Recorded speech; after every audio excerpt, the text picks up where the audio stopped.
Hey, my name's Chris. I'm an audio engineer.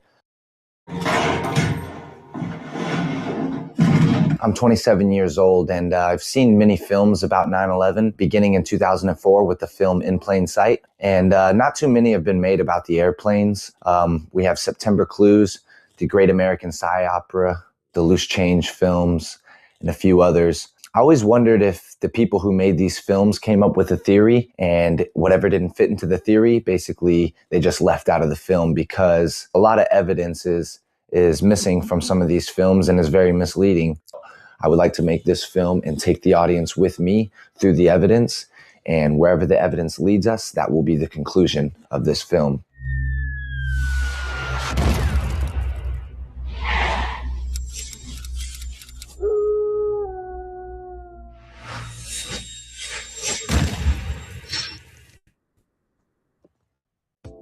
The date is December 31st, 2000. It's New Year's Eve in Sri Lanka, South Asia. The Sunday Times newspaper runs an article featuring Arthur C. Clarke. The famous science fiction writer states that perhaps no other year before or since 1984 has been awaited with such eager anticipation. It was my friend Stanley Kubrick who chose the year to name our film.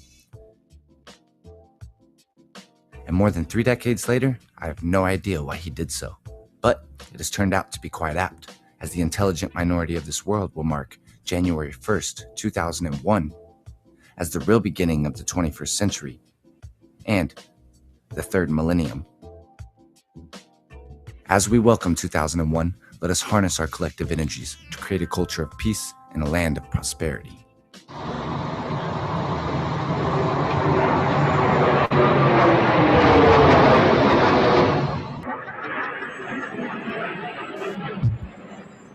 And I wouldn't trust everything that comes out of Stanley Kubrick's mouth, because he allegedly did fake the moon landings. And it's not just Bart Sabella, but countless others before him, and witness testimonies, deathbed confessions that do suggest that as well. And so take this with a grain of salt. I have not seen this yet, or at least I don't think I have. Oh, shit! What the hell was that?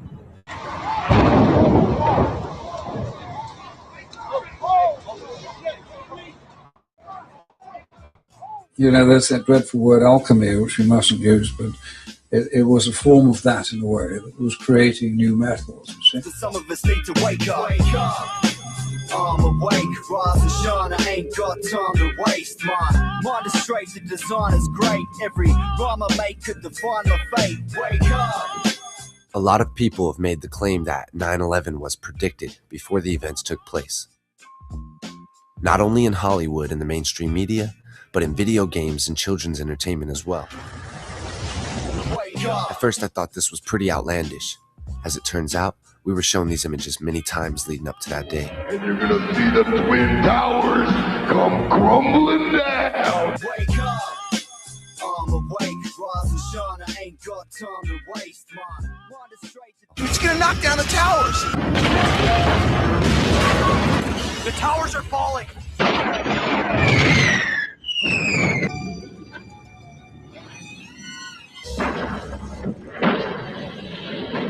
Remember those Twin Towers? I don't think they're gonna be so tall anymore. Establish a new world order.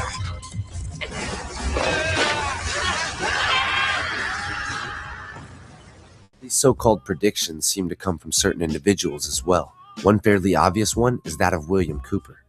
Bill Cooper was murdered by the police about 2 months after September 11th. But on June 28th, 2001, he gave us an amazing radio broadcast. And now we're being bombarded with messages that Osama bin Laden is planning to attack the United States of America and Israel.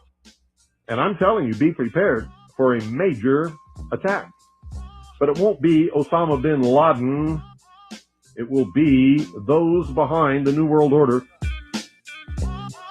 And whatever is going to happen that they're going to blame on Osama bin Laden, don't you even believe it. Now, some would just call this coincidence theory, and others recognize it as predictive programming. No matter what you call it, the connection is there and has an effect on our Bin Laden was a CIA Bush asset.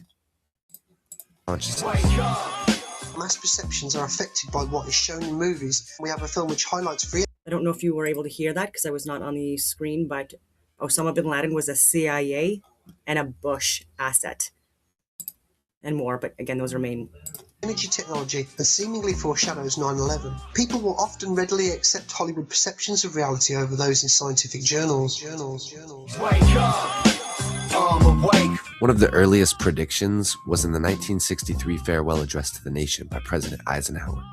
The potential for the disastrous rise of misplaced power exists and will persist. Some would argue this was more of a warning that we chose to ignore. We've all heard of foreknowledge in the Bush administration, but Eisenhower told us exactly who would do it. The military-industrial complex. Now, with the real forensic study of the evidence, we can all find out exactly what happened that day. And we can find some of the people responsible, considering they're still profiting from it 17 years later.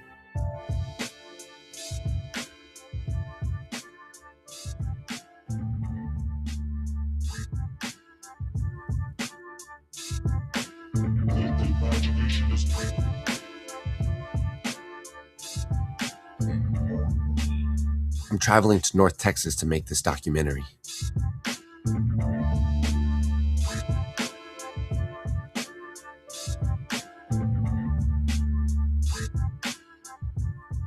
I'll be exposing the truth movement for what they really are while interviewing researchers and traveling to Denison, Texas, where the father of the military-industrial complex was born.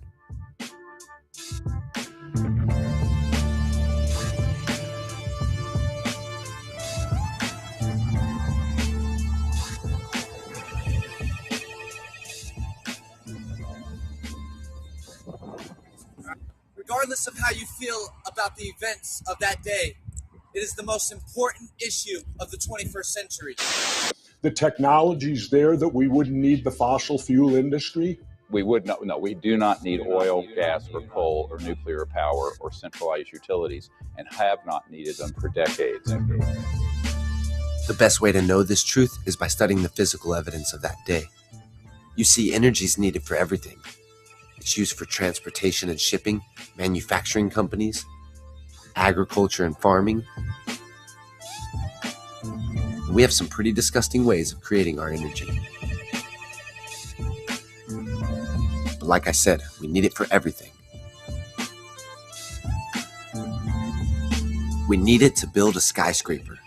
Whether it's manpower or heavy machinery, some type of energy is needed. And the same goes with demolishing a building. Whether it's heat, explosive, or some other kinetic force.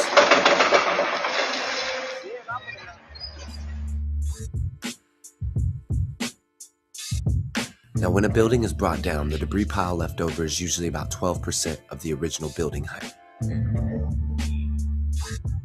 Not only that, but it creates a seismic impact that hits the ground and travels through the earth based on the mass of the original building. For example, the Seattle Kingdom was 250 feet tall. When they brought it down, it was 30 feet. This is 12%. The seismic reading was a 2.3 on the Richter scale. The Twin Towers were 110 stories each. This is approximately 1,360 feet.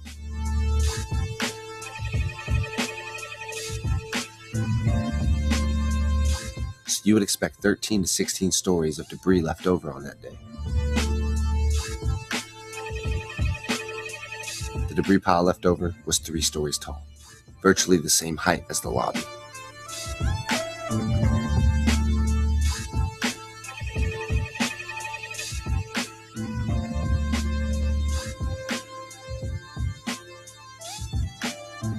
Notice how the ambulance in this image is not crushed by steel and concrete, but instead it's covered in fine dust.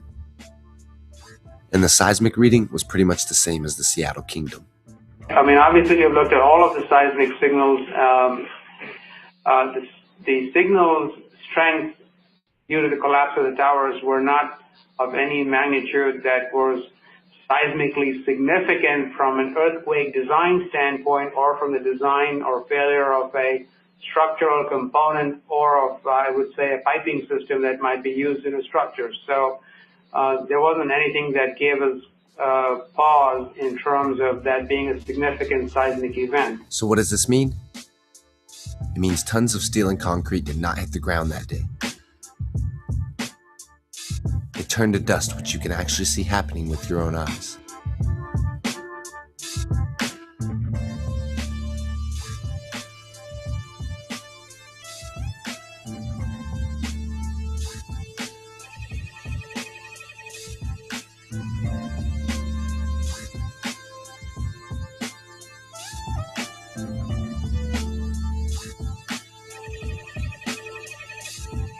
Reason there's so little rubble is that all of it simply fell down into the ground and was pulverized, evaporated. No, George, the reason there's so little rubble is it simply went up into the air and was inhaled by everybody. A huge amount of paper and powdered concrete, or powdered whatever it was. Powdered building. Powdered building. And everything in it. That was covering Manhattan. Converting much of the building's material into huge dust clouds of particles requires a large amount of energy.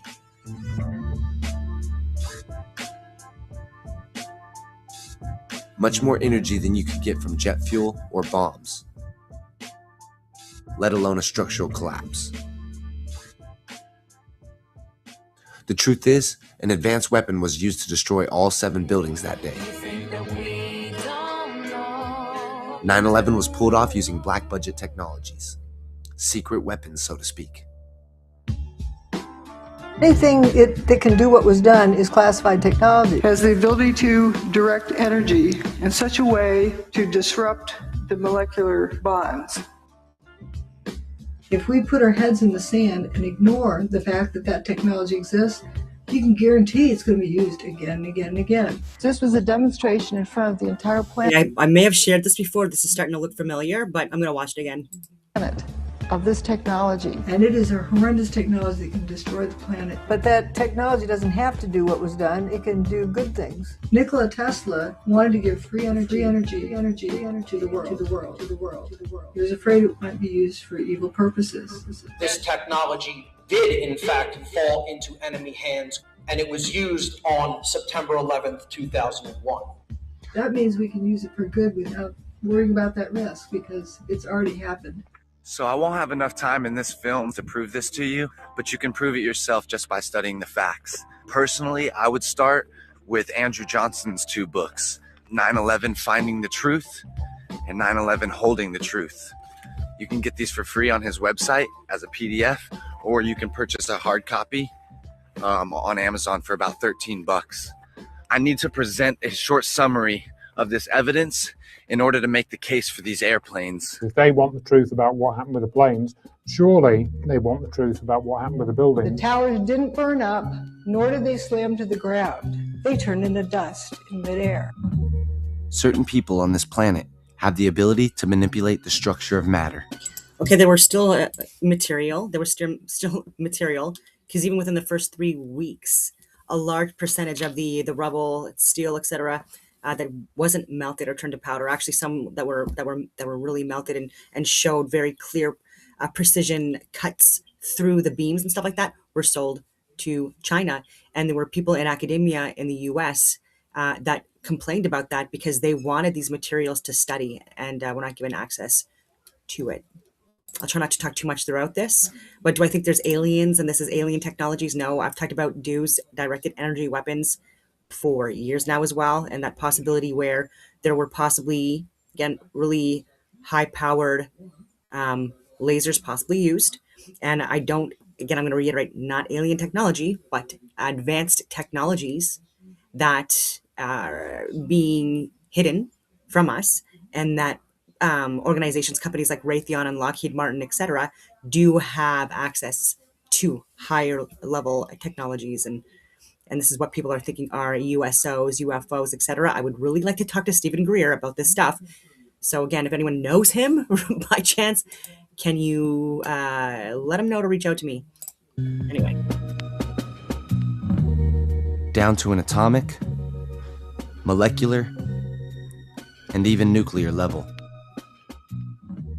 They can also affect the behavior of gravity. All of this is done without the use of heat, at least not the normal kind of heat that burns paper.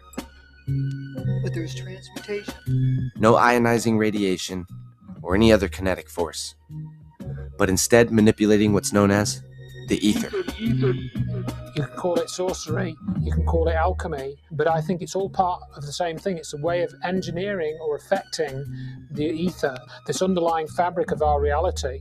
The all-pervasive sea of energy that life is maintained in. To deny the ether is ultimately to assume that empty space has no physical qualities whatsoever. The fundamental facts of mechanics do not harmonize with this view. There exists an ether. Space without ether is unthinkable. But this was replaced by the explosive age of nuclear power and petroleum oil, and Nikola Tesla was virtually written out of existence. In fact, even replaced. To understand how Tesla's technology was weaponized, we have to understand two main points of Tesla's experiments and research. And that is his experiments in vibration and resonance and his experimentation with scalar wave technology. Nikola Tesla demonstrated the importance of electrostatic fields, but he also understood how to utilize magnetic fields. The Earth itself is a giant magnet. Researchers today believe that magnetism comes from currents in the liquid metals in the Earth's core. Yeah. There was a spike in the Earth's magnetic field for every event on 9/11. The first one is WTC-1 getting an airplane-shaped hole.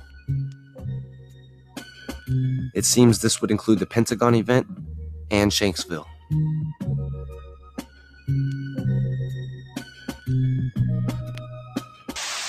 If you look at 10:03 to 10:06, which is two official times that they mention in the official story, but I also was able to plot the fluctuations in the magnetometer data. At 10:03 there's a fluctuation, and 10:06 is where it dips.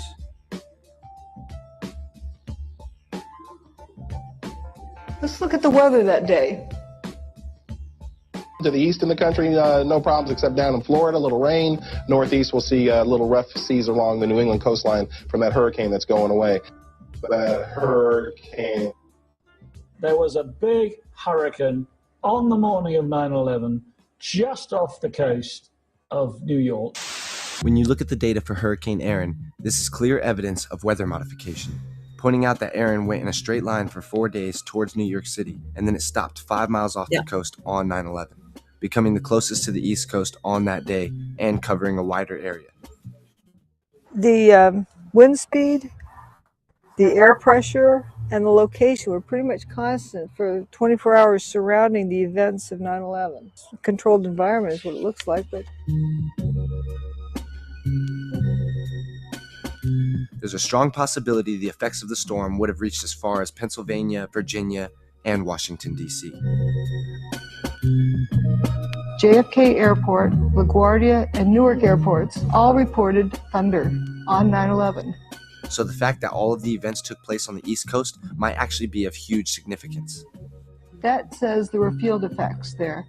Despite all of this, there was very minimal news coverage. It is beautiful outside. New York City, beautiful day. Perfect September day. This is a real cold front, folks. That means it's a boundary line of the very cool, dry air, and it is going to make its way well offshore, help to push Hurricane Erin up to the north. It's not going to affect us at all.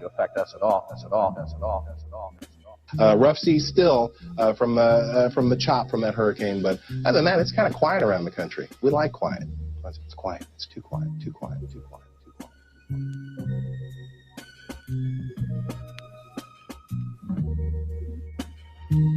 Because the water that had been real smooth in the bay right beforehand had gotten real choppy with all the movement.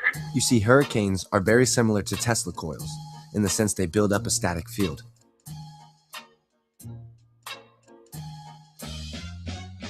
hurricane, it's like a giant Tesla coil. And it does indeed produce a static field around it. Which is exactly what was happening in New York City the night before September 11th.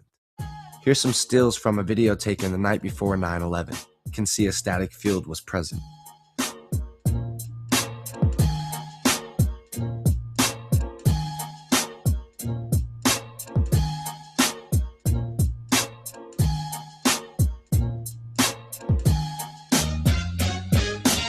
I believe Hurricane Aaron was a Category 3 by this point. Here's the satellite radar picture showing the rain that moved offshore thanks to the cold front. And that cold front, it's a true cold front. This day is going to be beautiful, and it takes a while, really, for the cool and dry air to move in. So tomorrow morning should be a couple degrees cooler. What could have created this strange cloud around the buildings? Was it Osama bin Laden?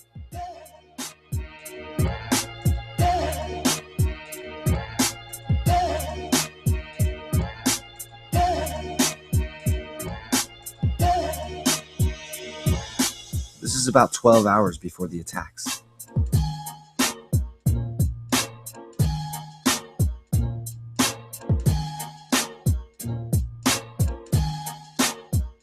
Yeah, a little lightning out there too. Some good downpours. Not everyone received the rain yesterday. It was scattered, as we mentioned yesterday, but in a few cases it did really come down.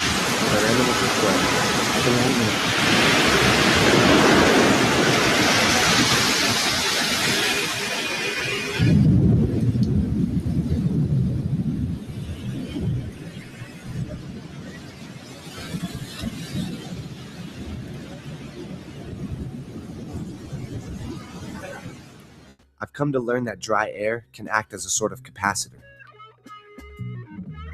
A capacitor holds an electric charge. Nothing but dry skies. Comfortably dry with cool, dry air mass move in overnight. Very cool, dry air. Dry weather all the way into the weekend. Right now, the DoD is talking about using the spectrum as a warfare domain. Can I ask you a question about some of the technology that you're developing to fight the war on terror, specifically directed energy and high-powered microwave technology? When do you envision that you can weaponize that type of technology? Goodness. It is in, for the most part, the kinds of things you're talking about are in varying early stages. By 1962, the Department of Defense began weaponizing lasers as part of an arsenal that would come to be known as directed energy weapons. There's hot directed energy weapon systems and there's cold ones. Do you have anything you'd add? I don't think I would add much. I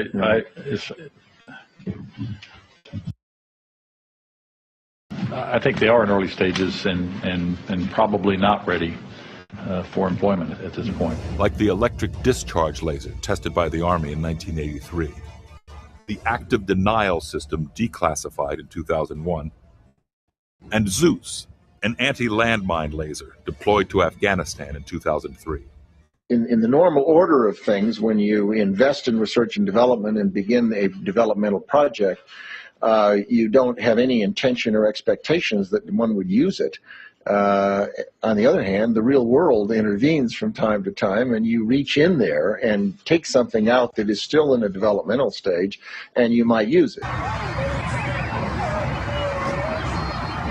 gone. The Twin Trade Towers are fucking gone. We have low heat, unburned paper, low seismic impact, minimal debris, bathtub survives. Material-specific effects, toasted cars at a distance, tritium without ionizing radiation. It doesn't have ionizing radiation. There's really only one thing that fits the bill.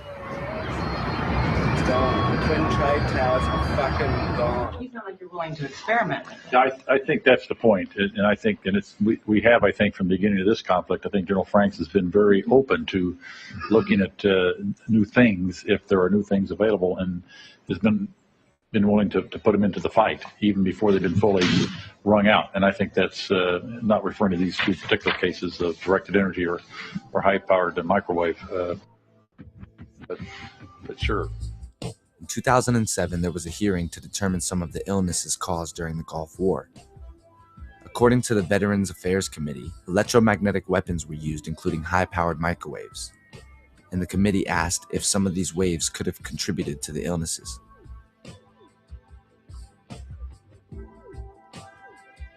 This took place in 1991. You see, these weapons have been around for quite some time now, and all of us are capable of understanding them. Only an alert and knowledgeable citizenry. Maybe all of us, being confused together, can come up with answers to formulate a future that we can all enjoy. You see, they've lied about everything. The war on terror, the so-called opioid crisis, the last 16 years of ongoing war in Afghanistan. Every single bit of it is absolute, total crap. Climate change, global warming. If any of these things were legitimate problems, we have the technology and the means to fix it, but they choose not to. Why? A scientific, technological elite. The corporations in charge of security rapidly responded to assist a number of their customers near Ground Zero in New York City and Washington, D.C. SAIC, or Leidos, are members of a club that we're not invited to. The Directed Energy Professional Society. This includes some very well-known government contractors, as well as some not-so-well-known contractors. NIST produced 10,000 pages of technical reports about the destruction of the World Trade Center, right? Two companies that were involved in the production of those reports are Science Applications International Corporation and Applied Research Associates. When Dr. Judy Wood filed her qui tam case against these corporations, she was suing them for taking American tax dollars and providing the government and the people with fraudulent science and inaccurate data. She filed with a signed affidavit from John Hutchison, pointing out the many conflicts of interest between the work of these companies and the nature of the destruction. There is a very definite connection between what happened on 9/11 and what happened with John Hutchison's in John Hutchison's experiments. And again, it's to do with this underlying energy, some type of zero-point energy, some type of energy which is fundamental to the structure of matter. Known as the Hutchinson effect. That was one that is really highly controversial. You know, we do know that people in the military are well aware of what you've been doing. You know, it's not as if you have been working away totally as like a hermit. They're fully aware of what you've been doing. The U.S. military took an interest. Well, we did for a while. Colonel John Alexander was 1983. He came with a team from Los Alamos. And I had 4 guys from INSCOM, including myself, and 2 from Los Alamos. So I gave a demonstration for about 4 months working with the team. To recreate the situation, which they did with John Hutchison. They wrote a scathing report and actually suggested that Tom Bearden, local U.S. guy, had slipped into the country somehow and manipulated it. Had absolutely nothing to do with it. But that was enough to kill, as I couldn't get further funding out. So John Alexander was a little upset over that, and he brought in another team from McDonnell Douglas to do a clear, not classified report. But here's one where Jack Houck and McDonnell Douglas came along and supported it. Then after that, of course, the Canadian government did their experiments and kept it a matter of national security.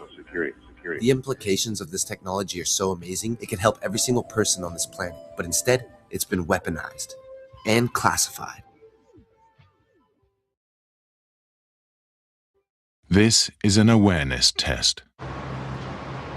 How many passes does the team in white make? Go!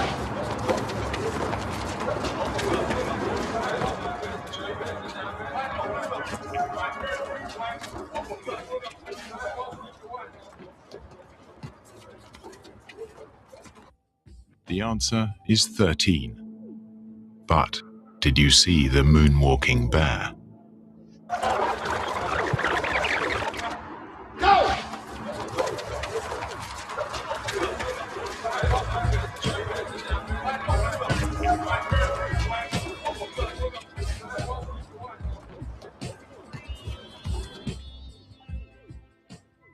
A lot of people have tried to explain away the impossible physics demonstrated by the aircraft that day. It looks like it took a major hit. It did. It's a plane. Most folks' common sense tells them jets can't do that. A real airplane couldn't have sliced through a building. There is no debate.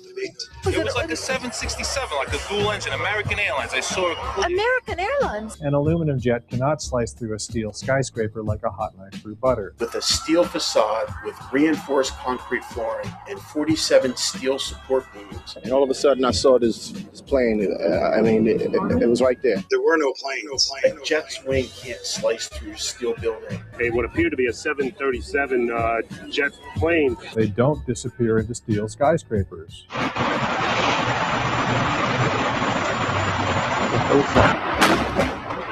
And this is one of many, many faked videos put out by the news media. In those faked videos, CGI blared over live television. How do you do it? Computer-generated images. Inserting a fake airplane into the video. Of 117 witnesses. Broadcasting fraudulent video. Something went by and like fucking blew it. It sounds like a plane. Everything about 9/11 is fake. You saw a plane go into the plane. Went straight into the building, right there into the side. Plane? Yes. How big is the plane? Yeah. That was a direct hit. That's a huge one. There were two planes. Yeah. There's two. One of these buildings. Yeah. I saw the last one. There's a CGI glitch. An American Airlines jet hit the tower. Can we really believe that the airplane would go completely inside? I saw the plane from the sky pass right into it. David Shaler, he was talking about no. I notice, and again, because this was some of my work as well, like I would get role players to be involved in major role playing that I was doing for the Standing Rapid Deployment Team courses.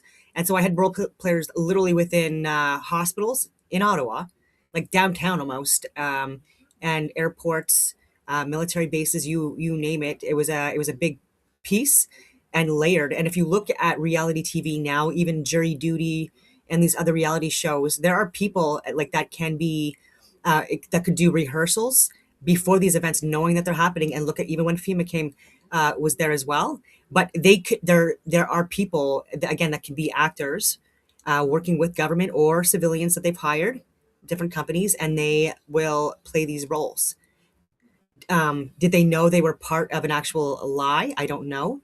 But again, as someone who's written scripts for role players to train government, and again, non-disclosure signed, etc. And nothing's ever been leaked with me at all, because this can easily dupe people. Even when we were doing the hospital scenarios, we actually accidentally, like a doctor was convinced that one of our casualties that was alive, very much alive, but that he was dead.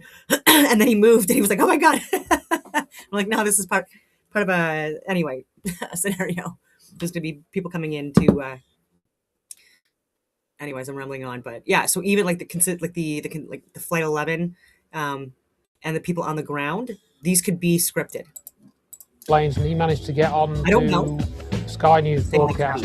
So we can hand on heart say there is no evidence that Flight 11 went to the North Tower and Flight 175 went to the South Tower, because they didn't do that painstaking forensic work. After that, David Shaler was then saying he was the new Messiah. Because he did seem to change after he started talking about holograms, David Shaler. He was cross-dressing. Well, I would say to anybody, slow that video down and make your own conclusion about what is going on there. According to every video in the public domain, no part of the jet fell off. Even the wingtips slid like butter into the tower. But were the planes fake or were the videos fake? The September Clues film, Simon Shack. How did they fake thousands of witnesses? September Clues? September Clues is a series of videos. The perpetrator, Simon Shack, cannot, however, explain away the many eyewitness accounts or how so many visuals of a plane hitting the South Tower got onto private camcorders. So he doesn't even try. I've now come to see that that too was kind of a fairly elaborate disinformation operation. Simon Shack also claimed this picture was photoshopped, claiming this was a black gash. He said they needed to fake it in order to make it appear more like a wing had penetrated the building. It wasn't photoshopped in at all. It was some, maybe coming from a broken window, it was some fumes escaping, and the actual direction of the wing was taking the black fumes across, which dissipates and then more or less goes away. Now, the other thing that Shaq pointed out was what he terms the nose out clip, where the plane's nose seems to come out the other side of the building. Okay, it does look a little bit like a plane's nose, but it's nowhere near as convincing as Shaq's. So It is not a plane nose. It is changing shape. We also have this so-called fade to black. Now, if you pay close attention, you'll see line scans here on the screen. This indicates that it wasn't a fade to black, but it was actually an electrical disruption, because after it goes black, it comes back about 15 frames later with another line scan, possibly a transmission disruption, not a fade to black. Pavel Harbour, he claims that that's a re-edit of the Michael Hezekiah video, when really they are just two separate videos, really. If there were no planes, it must be explained how this shot was achieved.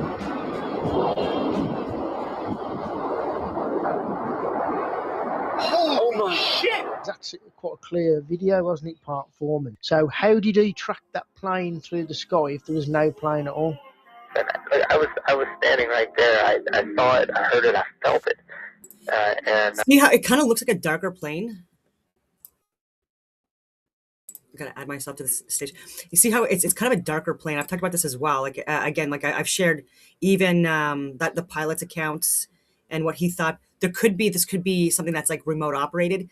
And I don't know if they're going to get into it. This is a long video, but I just know way too much about 9/11 and stuff like that. But there were also training exercises going on in that area that day. it happened. And just look at how dark that is. No, I don't care what the controversy is. Like even with like the sun shining on it and stuff like that. Again, I'm not the expert in videography or anything like that, but I've gone frame by frame and. That's bullshit. But you can't have it both ways. Either Sir Isaac Newton Let's was see what they wrong, or the eyewitnesses are. And I looked up behind me and I saw this huge airplane crash into the side of the World Trade Center. He's either lying or dreadfully misinformed. I saw the plane just collided into the middle. If there was nothing in the sky, then why are all three of these men in the Now-Day footage looking up before the impact? Here, I've isolated Joseph Pfeiffer, observing what was happening on the day his brother, Kevin Pfeiffer, died. No matter what anyone tells you, there were reliable eyewitnesses in New York on September the 11th, 2001. These witnesses are very credible that saw some kind of an airplane image. Heard a loud buzzing. I looked up. Plane's like maybe 100 feet up, went straight, or more than 100, and just crashed. I do think people witnessed what looked like. So even that guy, I know I'm talking a lot, but he sounded credible, like that he actually saw a plane. But again, what kind of a plane was it? Was it being operated by someone or by something? Who knows? Then in the sky. Saw the second plane came in low, directly into the center of the second building, right through. Second plane circled around the building and then saw the building, just went straight into it. You have this other character called Killtown. He thinks the videos were faked in a different way. I just saw the whole plane go right into it. Holy What we're led to believe is everybody's fabricated their videos. It's like you're saying that what I saw, I didn't see. I saw a plane. Holy shit! What the fuck are planes doing? I saw what I saw, and I didn't alter anything. Ordinary, regular, nice, everyday people. They're not part of a big conspiracy. It looked like a plane rammed into the second building. How are you going to control everybody in New York? How could the perps control all the video? Each camera conspirator must have been briefed with the exact time that the graphic plane would appear to impact the South Tower. The complete impossibility of live TV fakery. There's no way you control everyone in Manhattan with a camcorder. You know, I actually spoke to this Jim Huey Brex. He heard what he thought to be a plane, and he saw what he thought to be a plane. Now, I also had to email Chris Hopewell because truthers have decided to call his wife a liar due to this reaction in her footage. You can hear a woman screaming, and the same woman appears to scream on more than one clip.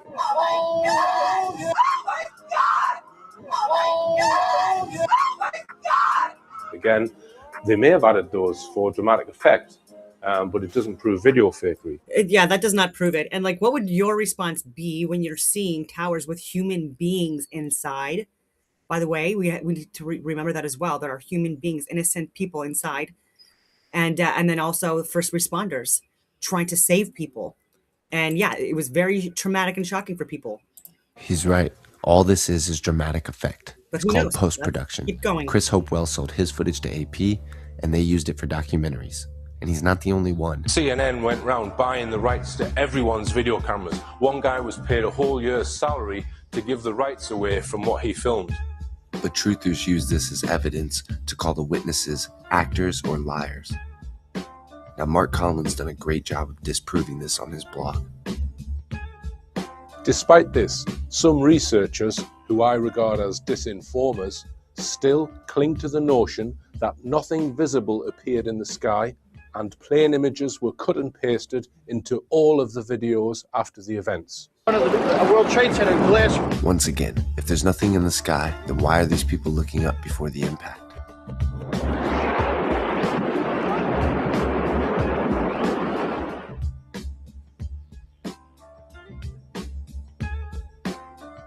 Well, actually, when I was on the ferry, when the second one hit that I took the picture of, and then way off to my left, I just heard this droning sound, and kind of looked over there, and it was this little bitty plane coming. I believe the fact that Carmen Taylor captured this demon face in her photograph has helped for these people to promote video fakery and photoshopping.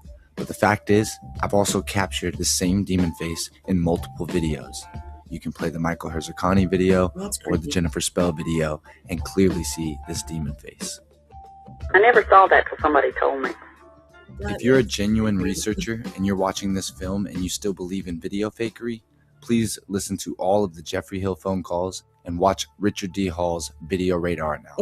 Okay, but in again, I do believe that there was at least one plane. I've said this since the beginning, and people have asked me that question even live. And I'm saying there's just too much evidence, and I've shared videos too where they're talking about it. I question what kind of a craft hit the Pentagon. I absolutely do. With like more footage released in the last few years, several years. And but do I think that the planes or a plane took down the Twin Towers? No, I don't. I think that this had to do with controlled demolitions. I think that there were people at the top that knew that this was going to happen, wanted it to happen, and with the possibility of these dues. 2016 update. I built a three-dimensional model of the entire World Trade Center complex and the surrounding areas, and I was able to then overlay the video evidence on top of that 3D model. I could then compare every piece of video which captured the event with the official radar path. Nico hoped. Watch September Cruise. It's all laid out over there. You know, it's bogus, Nico. No, it's not bogus. You are bogus. Those who would promote parallax as if it were proof of fakery. Now they're blocking the evidence on the unconventional path. In this clip, for example, the plane comes, or the alleged plane comes down from above. This one, it comes from the side. Yet Shaq is claiming that these are the same camera angles. Parallax is simply an apparent difference of things when viewed from different camera positions. Now, Richard D. Hall's film shows how parallax has been used again to promote the idea of different trajectories in the videos. I was able to show the official flight path in Daniel Arboa's report does match the video clips recorded on 9/11. In other words, the objects do not move around, but rather there is a change in the camera position. Where some plane paths appear to be horizontal and other ones seem to be coming down a very steep angle. And he concludes that they can't possibly be the same. Well, my video proves that they are the same. The thing about Nico Hopt is he continued promoting September Clues, which obviously uses parallax to promote the idea of fakery, as shown by Eugene Debs. By including parallax, Simon simply debunks his own video. We had Ace Baker. Faking the video. Yeah, so we got Ace Baker. He's quite a prominent figure. We really need to be questioning this guy. The plane appears to pass through steel columns and the steel and concrete floors like a ghost. It doesn't twist, bend, slow down, break, or explode. So you believe that's genuine and that it's extremely important to get closer to the truth of what really happened, which is why possibly there are other people who are trying to say, well, it's a fake video, basically. Right. It's fake. It's not an amateur witness video. It's a fake. I've highlighted a building that's clearly behind the South World Trade Center tower. Flight 175's wing should appear in front of the building, not behind it. This is a layering CGI glitch. If we draw the position of the dark brown building in the 3D model, we can see that the building is in fact in front of the towers. So it is perfectly correct for the plane's wing to disappear behind the building. Many more lies have been put out about this footage. Mark Conlon has done a great job of setting the record straight. Visit mark-conlon.blogspot.com.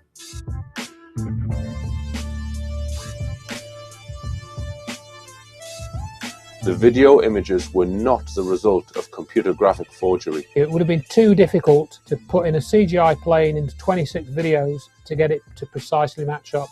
Look how the Evan Fairbanks footage shows the reflection of the airplane in a car windshield.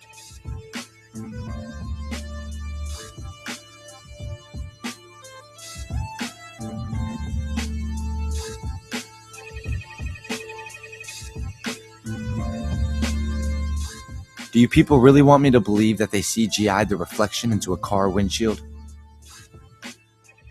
Video fakery is out of the question now. So why was the video fakery stories put out about the planes? Because the plane crashes didn't look like real plane crashes. They had to keep that covered up for as long as they could.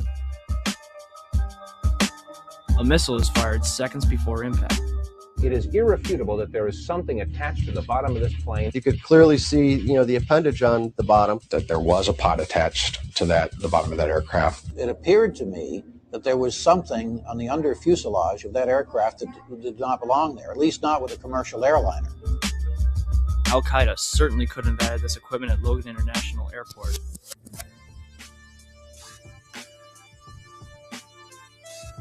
This is Flight 175.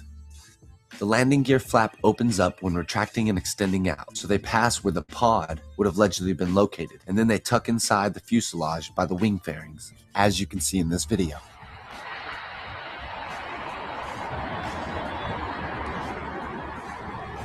And again in this video. Also notice the logo on the tail. Military aircraft.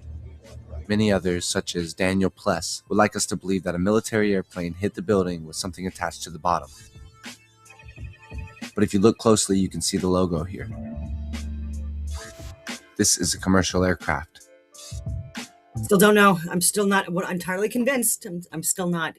Not that it's real or not. I do believe that, but that it is a civilian-operated airliner. But again, I didn't see anything underneath that was weird either. So I do agree with him on that. And the so-called pod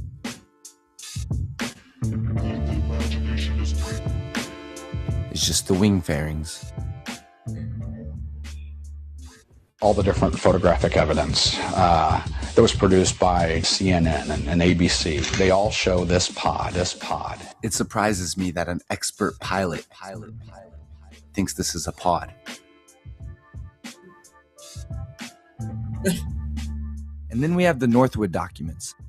The problem is that theory does not explain the impossible physics or the complete lack of collision in the videos. I don't believe you could remote control an airplane the size of a 767-200 anyway, particularly to hit dead center. Nothing conventional can explain this photograph.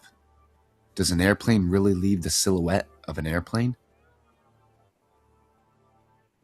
Even as a kid, I knew something was wrong with this image. 6-year-olds know about this. Somebody asked me, is an egg going to just smash against the wall? You get that thing going fast enough, it'll put a hole in the wall. No, it won't. Yeah, I'm just saying. Professor Morgan Reynolds filed his Ketam case at the same time as Dr. Judy Wood, pointing out the impossibility of physical airplane crashes. Talking about this article that I wrote, Going in Search of Planes in New York City, that was actually written as a summary of the data that we put into Morgan Reynolds' court case. Morgan filed this suit and it's 40 pages and he outlines everything that they got wrong. Professor Morgan Reynolds filed his court case with a signed affidavit from ex-CIA pilot John Lear. I filed an affidavit in 2008 this year in support of the complaint and in opposition to the motion to dismiss. And basically what I testified is, number one, why the airplanes couldn't have traveled as fast as they did. The first problem we have with Flight 175 is the speed. As its nose passes this red line, it is 2.97 seconds from the surface of the towers, and that is measured in the 3D model as 2,540 feet. That comes out at a speed of 583 miles an hour. Which is 120 knots over the maximum safe speed of the airplane, which is 360 knots. It's totally impossible. It cannot happen. The official speed is round about 583 miles an hour, and I've independently checked that. Roughly 560 miles an hour at sea level. No, that's impossible.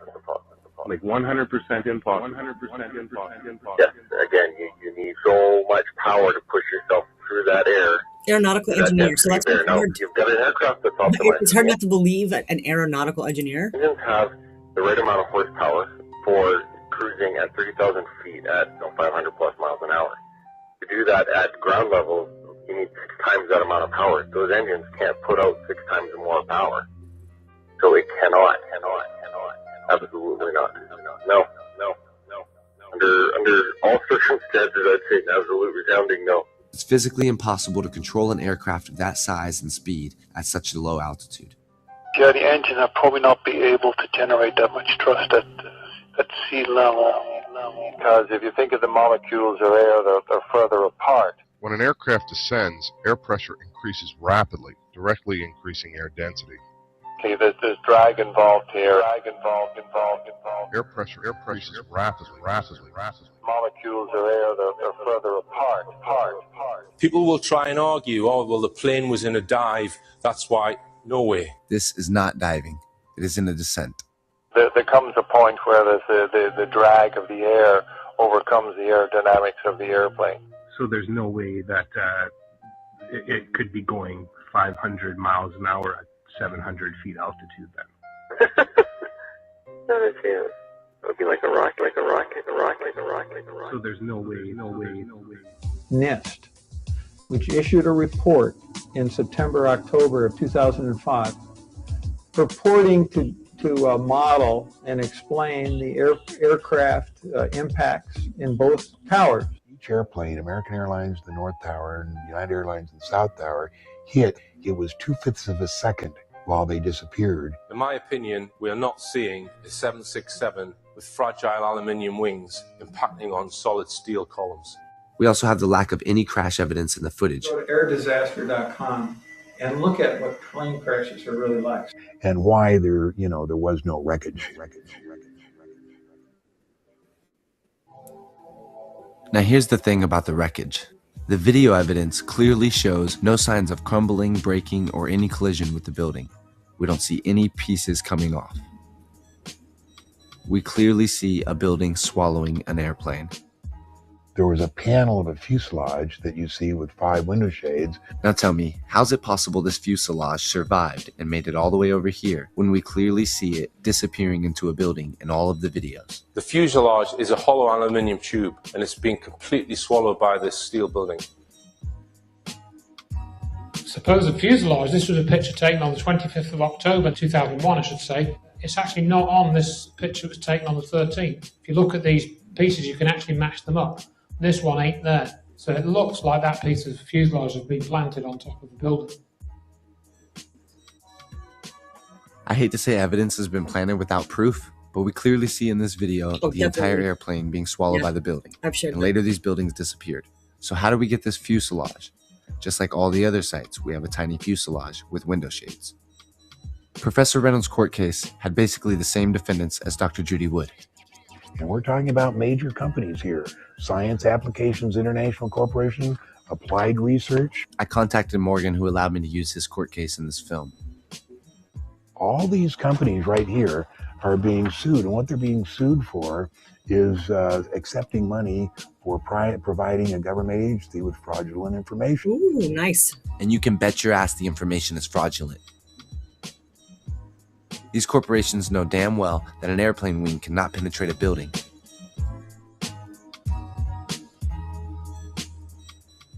This is the Impact and Explosion Effects branch, and we look at projectiles as they impact structures. We look at material properties and how they respond. Why would they spend so much money on projectiles that actually can penetrate steel if all they needed to do was go down to the scrapyard and get them some aluminum?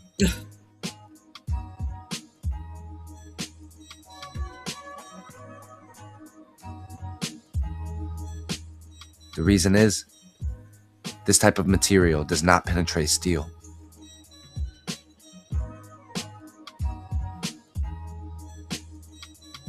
They know an airplane wing cannot do this. It cannot slice through a building. Some of them right there on their website state Newton's laws.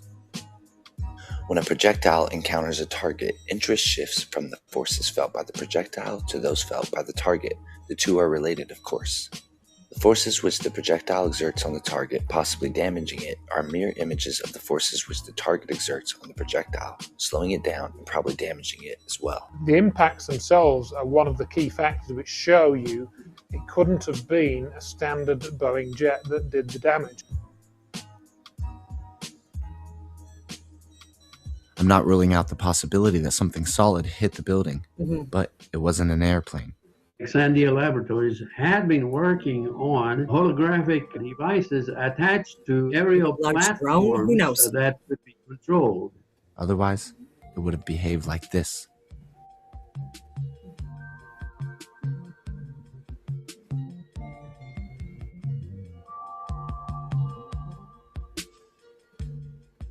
Think for yourself. Don't accept something because an authority tells you to. Even playing video games, if you fly that plane into a building, that plane explodes or the wings fall off, it doesn't disappear. The building is going to chew this plane. The physics of this are impossible. Was this part of a projection system to broadcast an image of a plane into the sky? Yes, there was an object in the sky which looked like a plane. Got the wing disappearing. It doesn't look real, but to me that is a real, genuine piece of video footage. Let's repeat that. The videos were real and the planes were to at least some degree fake. And being there was an ongoing court case, I couldn't advertise, I couldn't talk about it. Yeah, the Court of Appeals said, yeah, the law applies to this case, but we're ignoring the law in order to dismiss the case. We went to the Supreme Court so we can say we did it all, and the Supreme Court doesn't have to hear the case, only if they feel like it. So I first submitted the request for correction. That qualified me to file the Ketam case. Yes. And then was able to file the Ketam case. Okay, well that was cooking. Then I started working on the book. NIST, like most governmental agencies, relies upon contractors to do certain of its work. Who should be a prime contractor for doing an investigation of the destruction of a building? Well, that's an easy answer. You go to the companies that specialize in PSYOPs and in the development of directed energy weapons, because that is who they use. Well, first and foremost, ARA has been a leader in technology and good engineering and good science. In explosive research and penetration dynamics, we are the go-to company. But then you get into ARA and you start to see, wow, there's all kinds of things going on. You know, on one hand, there's people doing tornado research, hurricane research, weapons effects, space assets, air assets, ground assets. There's absolutely no reason to believe that ARA did not know about Hurricane Erin. They have the study for World Trade Center 7, which they considered a progressive collapse, listed on their website. Of course, this study has no mention of this bus or what might have happened to it after the so-called collapse. This is listed under a section called Weapons Development, Testing, and Effects.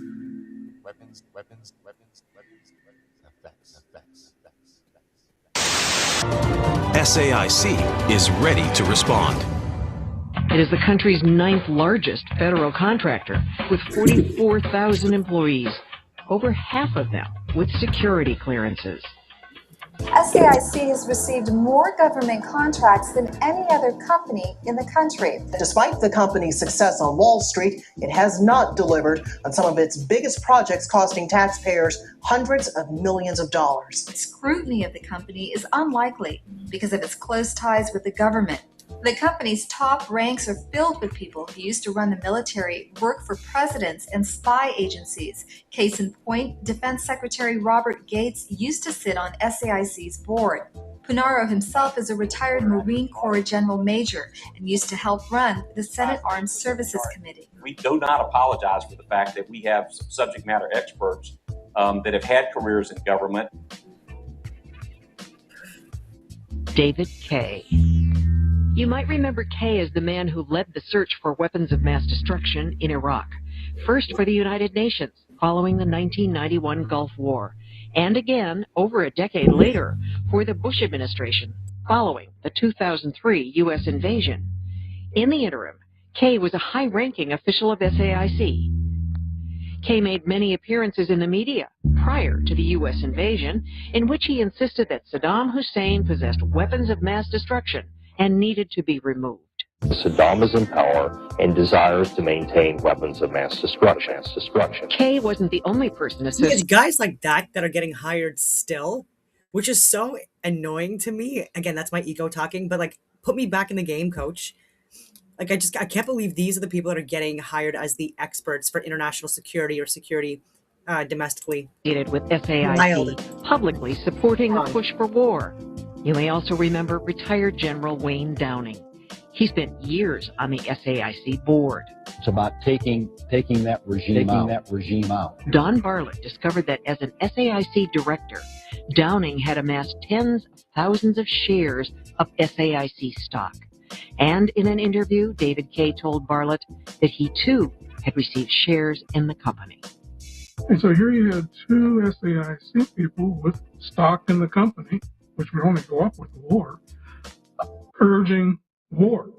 And the average American citizen did not know this.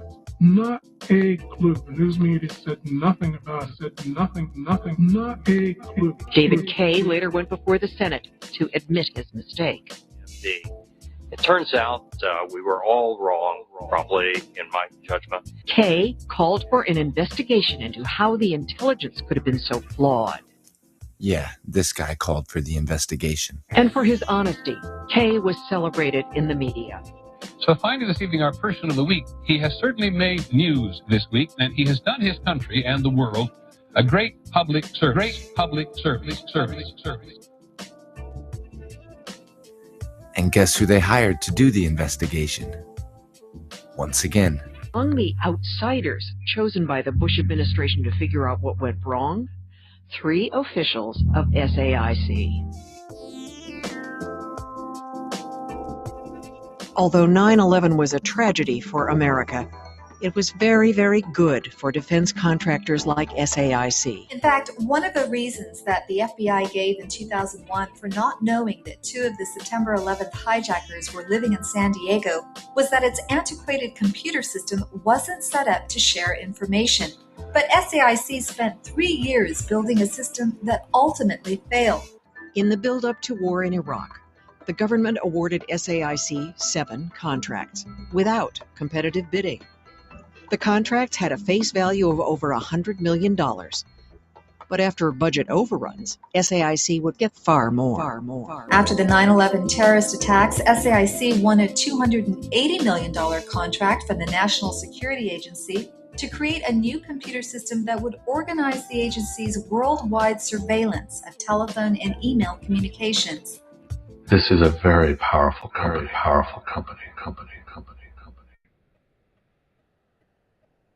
Well, are you getting closer to who other perpetrators might be? Now, there's something else you should know about SAIC. There's a company called Quince Imaging. They specialize in 3D court projection. Founder is Scott Williams. Scott began his career when he was immediately thrown into high-end display analysis for defense contractor SAIC. He honed his industry knowledge to build displays and visual systems for top-secret underground command centers. He studied image size, contrast, ratio, brightness, color, etc. He worked there for 16 years and then went on to become the founder of Quince Imaging. What's really interesting about Quince Imaging is 2 of the 3 founding fathers are longtime SAIC senior employees. Now, Scott was a VP and a GM at SAIC, and Adrian was a chief engineer. In no way am I trying to implicate these men as being part of a conspiracy. All I'm doing is pointing out that this technology is not completely secret, and some people at this company did work on it. During this time, SAIC became the distributor of the world's brightest projector. Here's some links you can go to if you want to find some more information. This corporation is still profiting off the war on terror. 50,000 employees with security clearances and a revenue of $4.5 billion as of April 2018. Those are our tax dollars, by the way. And there are other companies within the Directed Energy Professional Society that also specialize in advanced optics and holography. Some of this ties back to a company called SPIE, S-P-I-E, also a member. It's now common knowledge that directed energy weapons exist. One major obstacle the military has is something they call blooming or turbulence. This is basically where the energy effect spreads out over a larger area than expected, sometimes causing plasma breakdown in the atmosphere. A common problem that's been overcome in lasers, but it can also show up in particle beam weapons and other energy research projects.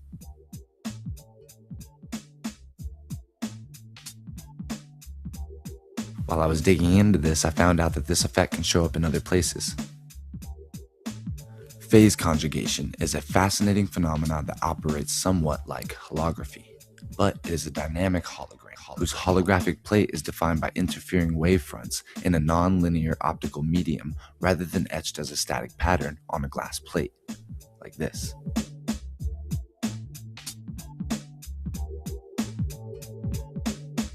This is a direct connection to field interference and wave interference, and what's known as holography or phase conjugation, but something much more advanced. In other words, the energy cover-up. Now, holography is just one of the many applications of lasers. And since a laser is made up of photons that's being directed, then technically, if a hologram is being used to deceive you, I would call this a directed energy weapon, so to speak. Most already know about this article from William Arkin, mainly because it was referenced in the Loose Change film. This article was full of information about covert operations and psychological warfare. What the Loose Change film was basically saying is, the cell phone calls were fake. No ifs, ands, or buts. Dylan Avery referenced this article in regards to the voice morphing technology developed at Los Alamos. By taking just a 10-minute sample of somebody's voice, the scientists are able to create an almost perfect copy. But Dylan stops at this page, and he doesn't take it any further. He goes on to talk about the hijackers.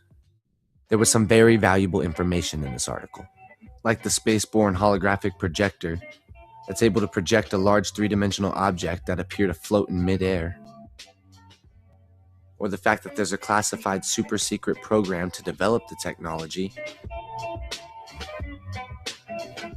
and that the technology would be coming from space. Are we supposed to believe that Dylan Avery was too lazy to finish this article? Or is it possible he was trying to mislead us from this information in order to support his pod theory? Why would he not go all the way to the bottom of the page? This is a page from a military manual. The holographic projector, three-dimensional visual images into a selected area, supports PSYOP and strategic deception management, and provides deception and cloaking against optical centers. Now, this inspired me to go check out a book from the local library here. We have received a book in that you've requested a hold on, and it's ready for you to come pick up. Optical holography? Oh, awesome. Thank you so much. I'll be down there shortly. Okay. You're welcome. Bye-bye. I discussed some of my findings in an interview with Mark Conlon. All right, we're here at the Denison Public Library to pick up my new book, 1971. Wow. Optical holography. And one of the recording materials is gelatin, and it actually says gelatin is the most ideal recording material, at least back in that time, would create 100% diffraction. Well, that word just seems to crop up everywhere, doesn't it? I think it was a document I sent you, the IDA memorandum report. Israeli critical technology assessment. Right, which was like an Israeli Air Force document from 1987, I believe. And NATO, yeah, 1987. And there's several references in that to holographic technology and gelatin again. Mm-hmm. Now I find that quite fascinating, really. Ace Baker talks about gelatin. They were called gelatin, and their art was called the bee thing. Nonsense. Gelatin were explosives experts installing a fake airplane crash. Gelatin, is this some type of cryptic clue to telling you what technology was used, but like you said, in a sick way of using it as a disinfo for explosives? So you think that there's certain people being put out deliberately to try and steer the argument down the path of fake video in order to distract from what may have really happened? Yeah. That's exactly what's going on here. I still see the story about the gelatin art students. These are the so-called Israeli explosives experts. And the fact that they're called Israeli is ridiculous. They're from Austria. This was a psyop set up by the Lower Manhattan Cultural Center and the New York Times, and it's still running today. And there were 2 different E-teams, but neither one of them are explosives experts. And neither is gelatin.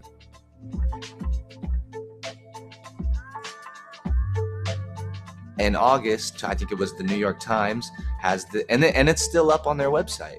Yeah, 18th of August, just in time. Right. And so now if you hear that story, you Google it. It almost leads you up the wrong path, doesn't it, with the, explosives being used. And it's pre-9/11. So obviously these gelatin art students are part of a Zionist conspiracy, and they planted the bombs in the buildings and made the plane-shaped holes, and they faked all the videos, and problem solved. In no way am I trying to downplay the role Israel had in the attacks. All I'm doing is showing that the mainstream media would not give us true information. We should know this by now. The art students weren't even in the South Tower.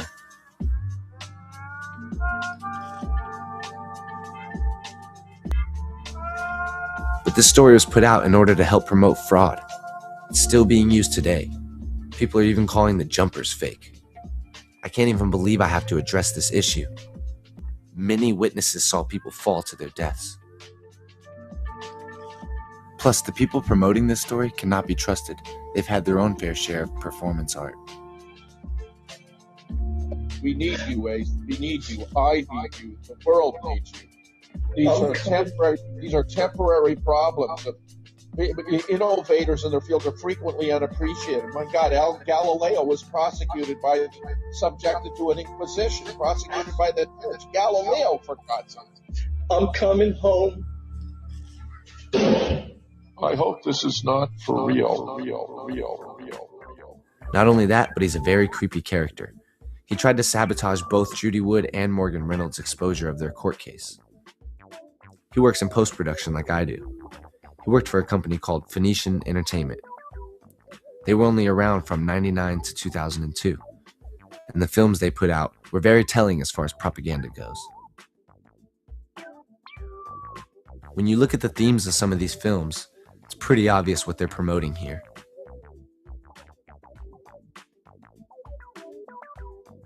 Mark Conlon and I also discussed this in our interview. And they had some interesting themes to their films. That deals with hostages, hijackings, aeroplanes. Ace Baker is a liar and he cannot be trusted. Sonic Impact, and that's got a plane on the front of the cover. Yeah. Air Rage, Submerged, they've all got planes. There's another one, I think it's like the buildings. Something's happening to a building, but yeah, it just doesn't seem a coincidence. Yeah, one of them's called Air Rage, and it's on it's on Amazon, and it's all about terrorists, hijackings, airplanes. Contact Dallas Tower. I want to speak to the man in charge. Ted, Flight 777. They're requesting to speak with you. Me? 777 is under hostile control, so I suggest you pay very close attention. State your name. Any word from the FBI? They've been ordered to stand down. Inspector Quinn, National Security Agency. You're Bigelow? That's right. From now on, this is an NSA operation. Each and every one of you is subject to my orders. Wait a minute. How do you even know the plane was hijacked? Yeah, but they're cruising at 25,000 feet, boss. How do we get there? Flap our arms? The Pentagon's been working with Skunk Works. They've modified an SR-71 spy plane to move in an attack force. It's equipped with a retractable docking tube. Sounds tough. I've seen simulations and I know the pilot. 10 seconds till lockout. Roger that, RWR to slave. 777.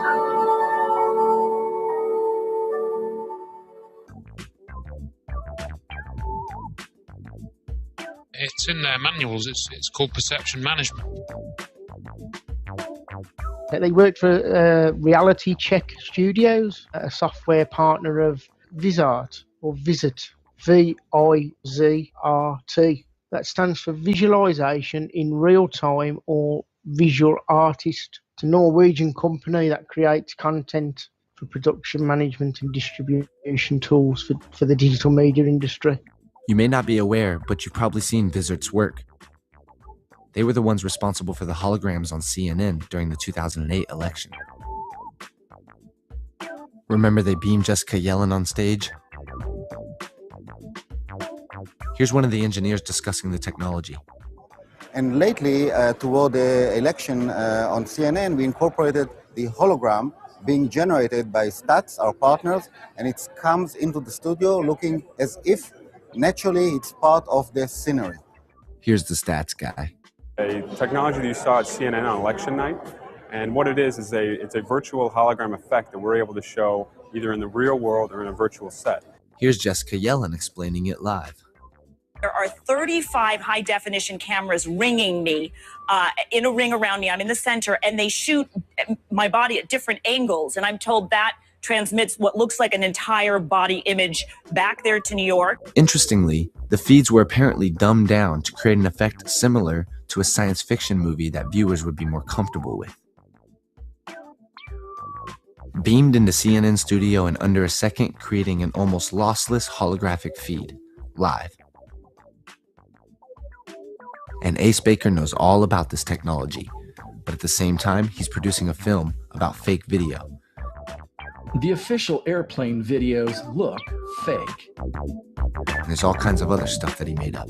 He categorically says that it's the gelatin art students that was they used to create the plane-shaped hole. The efforts to cover up that, or discredit that conclusion about it being, a fake object rather than fake video. We're talking about 3D image projection. Yes, an image projection or holograms or holographic technology, and gelatin's right at the center of that. While gelatin is ideal, photoconductive crystals are another recording material. Earlier in an interview I had with Andrew Johnson, I asked him if he knew anyone who spoke about this type of technology. He pointed me in the direction of Edgar Fouché. When I was talking to Edgar Fouché, he told me about some of the stealth technology. He worked as a military contractor, and he worked in Area 51 actually, and he showed me the documents which essentially prove that. And he said that they used quasi-crystals, and he was talking about this back in 1998. To this day, I'd be hard-pressed to explain to you the unique electrical, optical, and physical properties of quasi-crystals and why so much of the research is classified.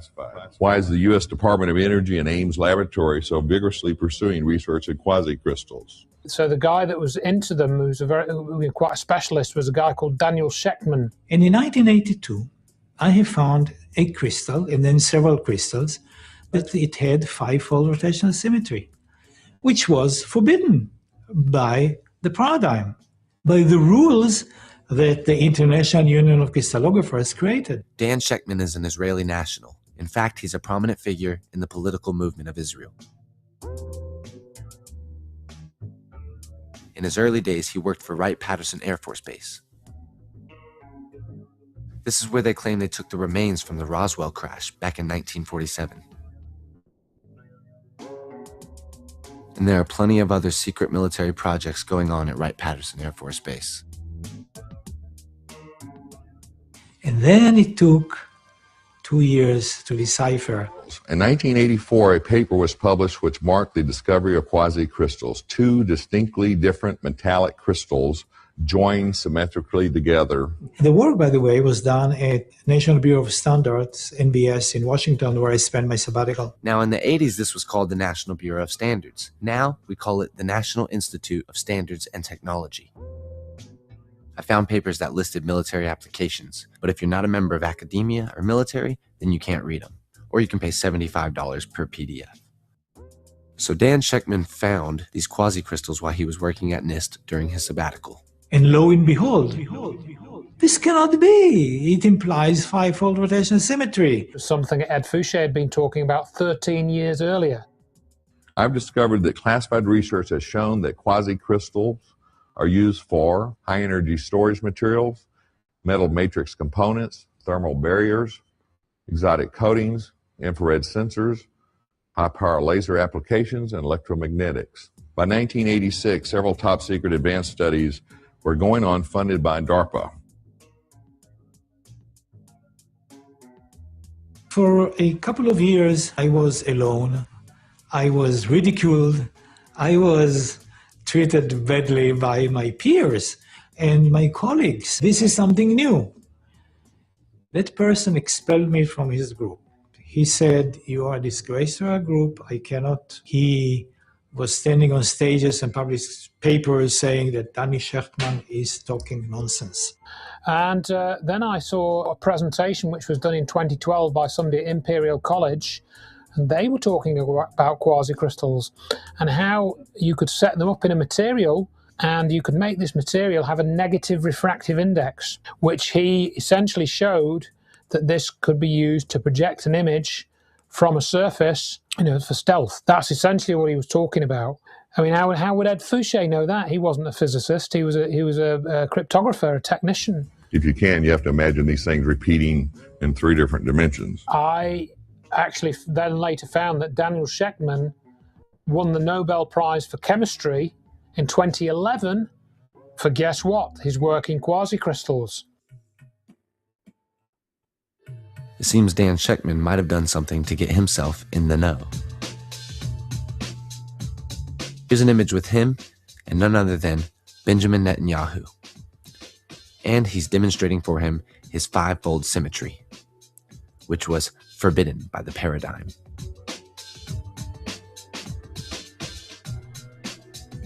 I found many other PDFs with keywords like three-dimensional and holographic, and all this seems to tie back to a company called SPIE, S-P-I-E,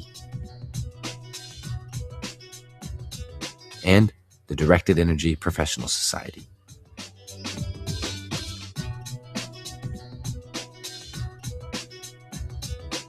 I also found many patents relating to this technology. So the contractors that NIST hired to investigate 9/11 not only specialize in directed energy weapons and psychological warfare, but they've also collectively worked on advanced projection technology. This shows a direct connection between the alleged airplanes and the energy cover-up that's pointed out in the Qui Tam case filed by Dr. Judy Wood.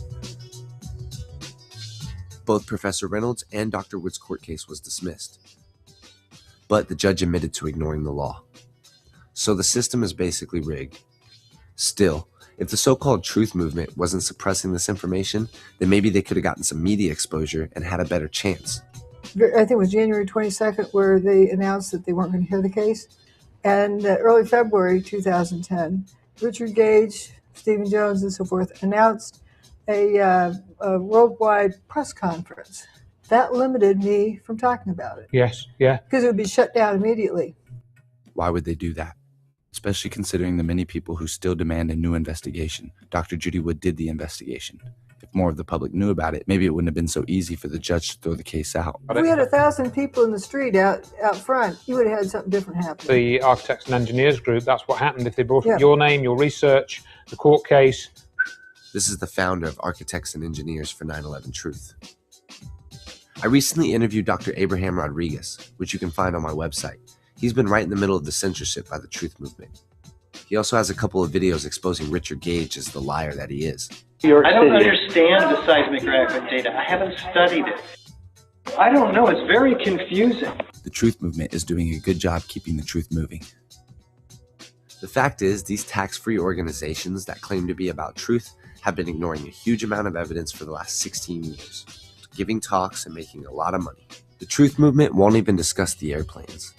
The interesting thing is, a lot of people controlling the Truth Movement know all about this technology, and they're actively trying to cover it up. Give us your background, some of the publications you've written for. Sure. Let's see, Los Alamos National Lab.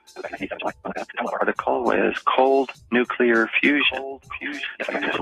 Principal investigator for the Department of Energy. Amazing. So you've headed up investigations for the government before. Yeah. Oh, I've been around the block a few times.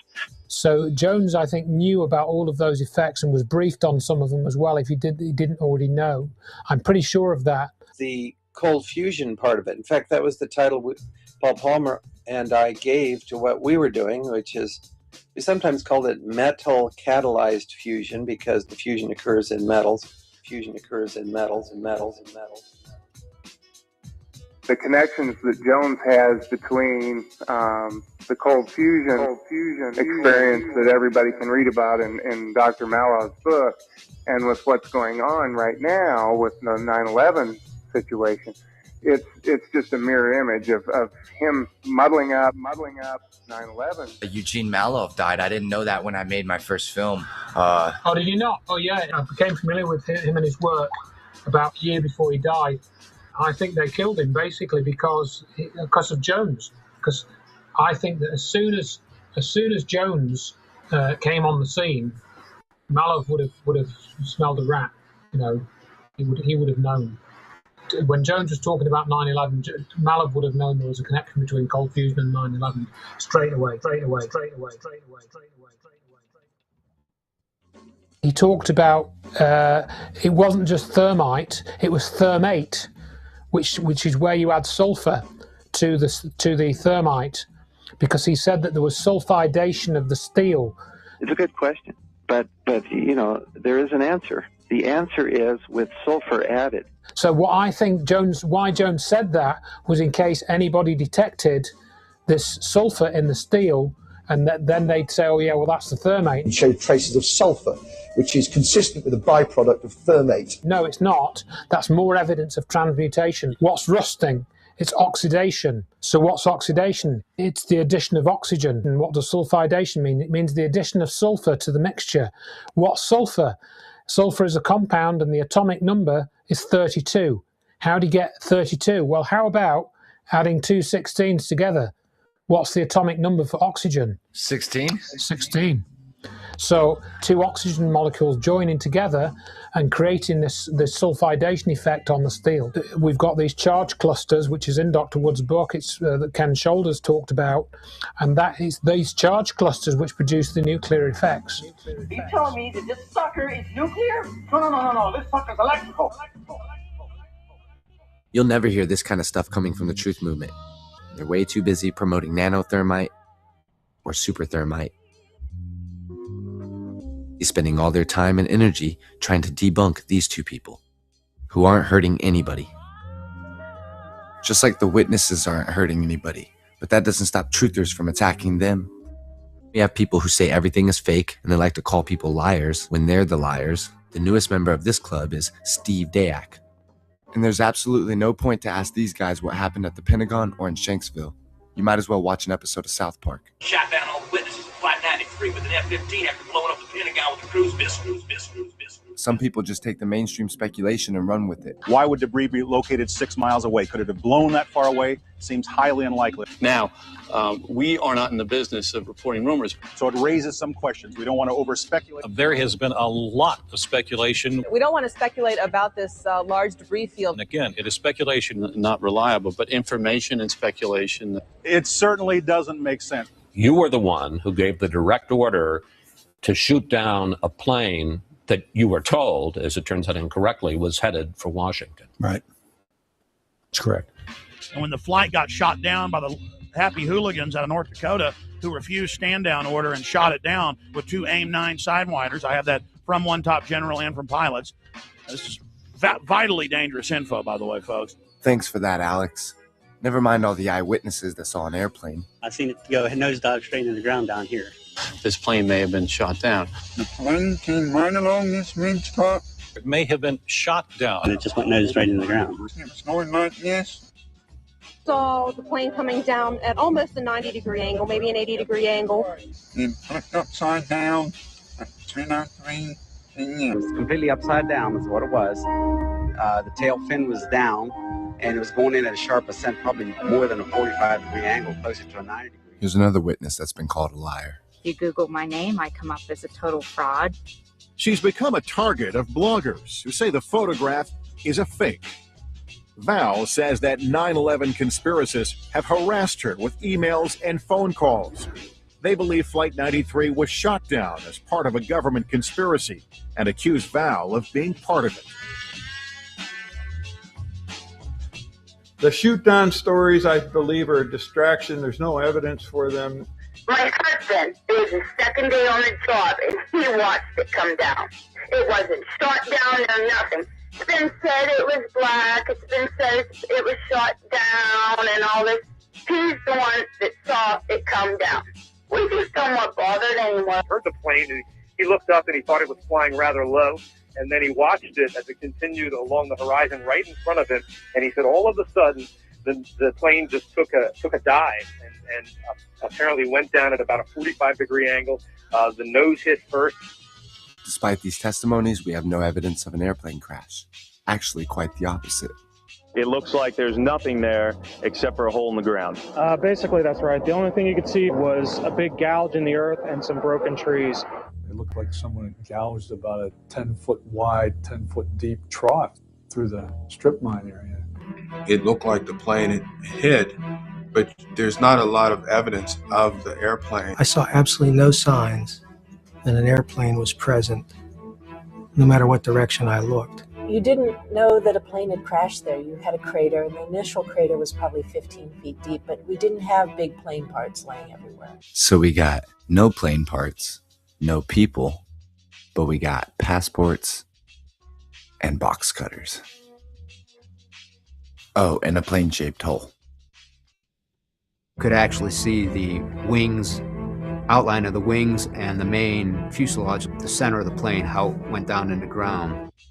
We just have this silhouette of an airplane, like the Twin Towers. This unrealistic damage has led to much speculation. The use of cruise missiles fits the damage evidence as well as the eyewitness testimony.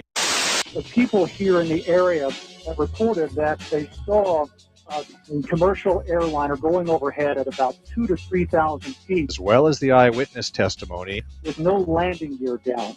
They heard then a loud roar of an engine, at which point the jet climbed and then banked sharply to the left before going down straight on a 45-degree angle. Now, it hit the ground at that 45-degree angle. But again, this official explanation gives us impossible physics. Airplanes do not behave this way.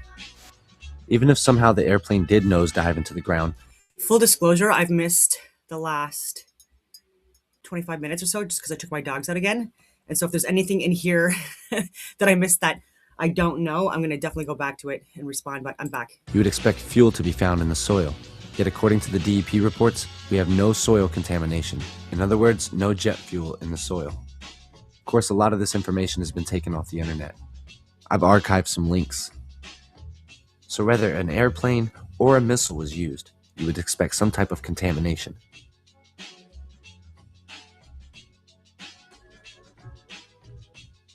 We also have the last official coordinates of Flight 93, putting the airplane 15 miles past the official crash site. If you do a Google search of Flight 93 landing, you'll get all kinds of stories and videos about it landing at Cleveland Airport. Mark Conlon and I believe this is a distraction. If you look at the previous FlightAware website, you get another story. United 93, Newark Liberty International Airport to Reagan National Airport. Destination time from 8:43 a.m. to 10:28 a.m. Obviously, they've tried very hard to get rid of this information as well.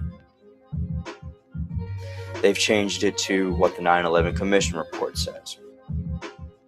But the timeline actually fits perfectly for a landing at Reagan Airport at 10:28. We have 4 to 7 minutes difference in the flight-aware landing time of Flight 93 at Reagan Airport.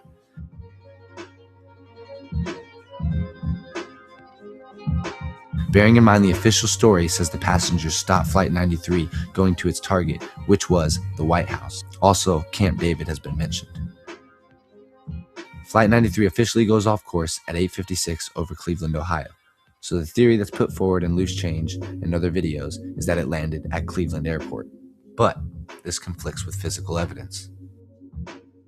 We also have this CNN report. What's kind of odd about this one, Joey, is that at some point after flying past Pittsburgh, the pilot apparently radioed and changed his destination to DCA, which is Ronald Reagan National Airport. Ronald Reagan National Airport. The entire timeline matches. Destination time from 8:43 a.m. to 10:28 a.m. Where's pilots for 9/11 Truth when you need them? Dateline obtained radar data showing the path of United Flight 93. So let's go through this timeline. We have it spotted at 8,000 feet by another aircraft.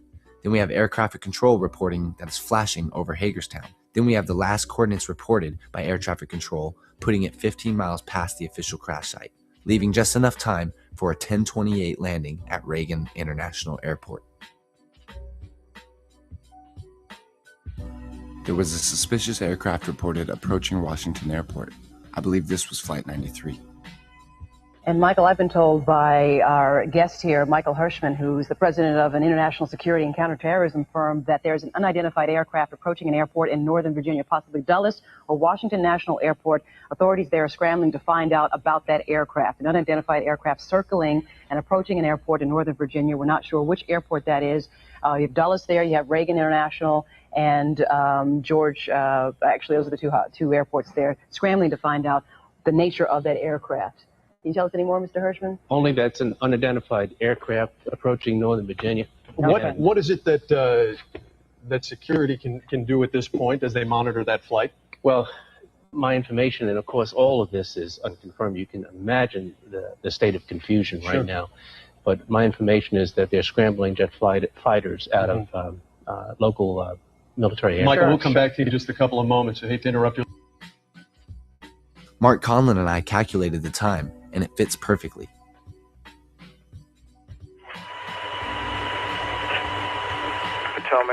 Pull up United 93. He's flashing at Hagerstown. Okay? I believe that you will hear about that plane shortly. I'll take care. Okay? No idea on destination and or altitude. We just put the routing in for a good guess. Okay, I didn't. Okay? I did the United 93. Just let me try that again. United 93. Gotcha. Got it. Thank you. Yes, what's going on? United 93 has just been reported altitude by another aircraft at about 8,000 feet. Okay, thank you. Right, exactly. United. Like I said, they tried to remove this evidence and have us believe this was not the result of any communication with the pilot.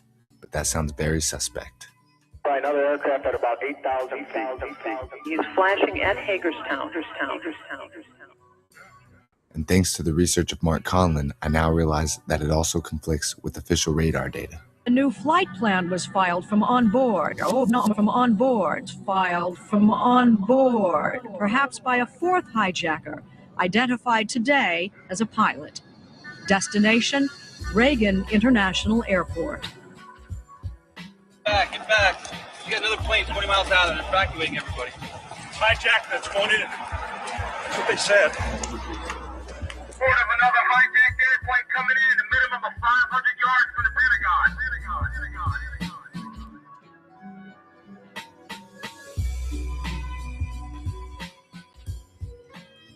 We've all heard the claim of no plane at the Pentagon. No plane crashed at the Pentagon. I saw an airplane. I saw it hit the building. Yes. I saw the plane hit. I saw an airplane hit. So with your own eyes, you can confirm it hit the Pentagon. Absolutely. It slammed into the building. I mean, Plane went into the Pentagon. right into the Pentagon. I saw it. It hit the building. So you've seen it with your own eyes hit the Pentagon? Yeah, I did. The plane flew right over my head and hit the Pentagon. Despite all these eyewitness testimonies, we have no evidence of a physical airplane crash anywhere. The grass is completely green and there's no airplane parts. Yet after the event, we have a line of people who seem to be searching for small parts. Yet they don't seem to be finding much. The same thing can be seen in the Shanksville site. There is no visible wreckage anywhere in any of the photographic or video evidence. But later, we get all this wreckage produced. A lot of the parts don't even match the alleged airplanes that were supposed to be used. The light poles knocked over at the Pentagon weren't even in line with the official flight path. Can't forget the fuselage at all the sites with the window shades. There's a long list of problems with this contrived event that I don't have time to go over. And I'm well aware of the flyover theory. Unfortunately, the Citizens Investigation team left a lot of evidence out of their films, and it completely conflicts. I've done a huge deep dives into that. If anyone wants to take a look at my earlier videos. With eyewitness testimony. It didn't fly over the Pentagon, it hit the freaking Pentagon. Why is there no damage where the wings, or the vertical stabilizer, or the engines would have slammed into the building? Honestly, I don't think there should be any wing damage. The wings should have broken off on the lawn. Now, we've already heard about all the inconsistencies in the damage at the Pentagon. A hole big enough, a 757. But nobody talks about the damage to the roof, or how inconsistent this is with an airplane or a missile. I mean, why are these 3 spots so damaged? I also noticed that it was fuming from these areas. I spotted this in multiple videos. A lot of weird things going on. None of it points to an airplane crash. We also have the official records of Flight 77, never even taking off that day.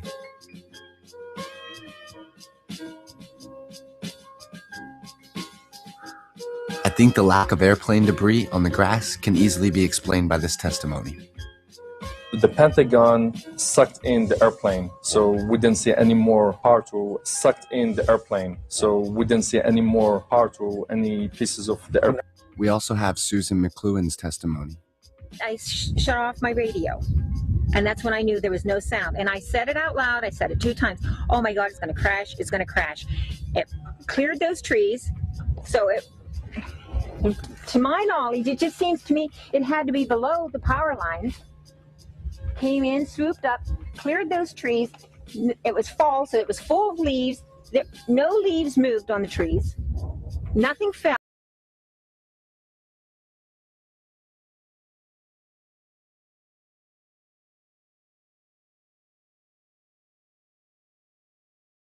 To fall off in September.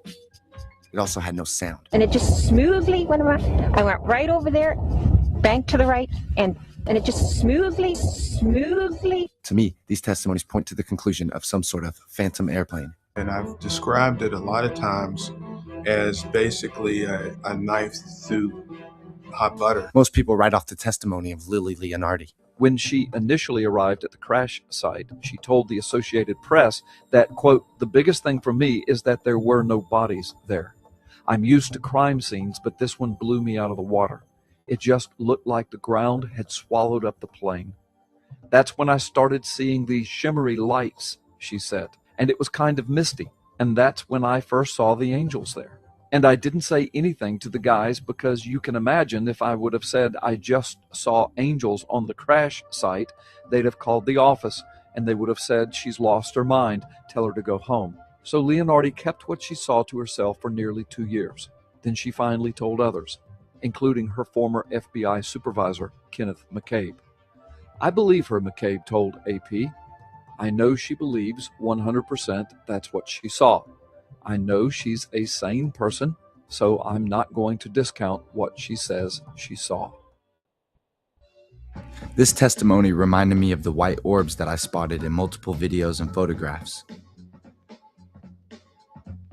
I'm taking my camera out with me, and when I was in Temple Luxor in Egypt, started getting some significant pictures of orbs, if you've come across orbs before. Energetic light balls. I mean, some people claim that they're reflections of dust, but yeah, when you closely analyse them and you see the geometric patterns that are inside the some of the lights that you get on the photographs, they're pretty insane, really. Mark has analyzed some of these photographs too. The orbs become really apparent in the Park Foreman footage.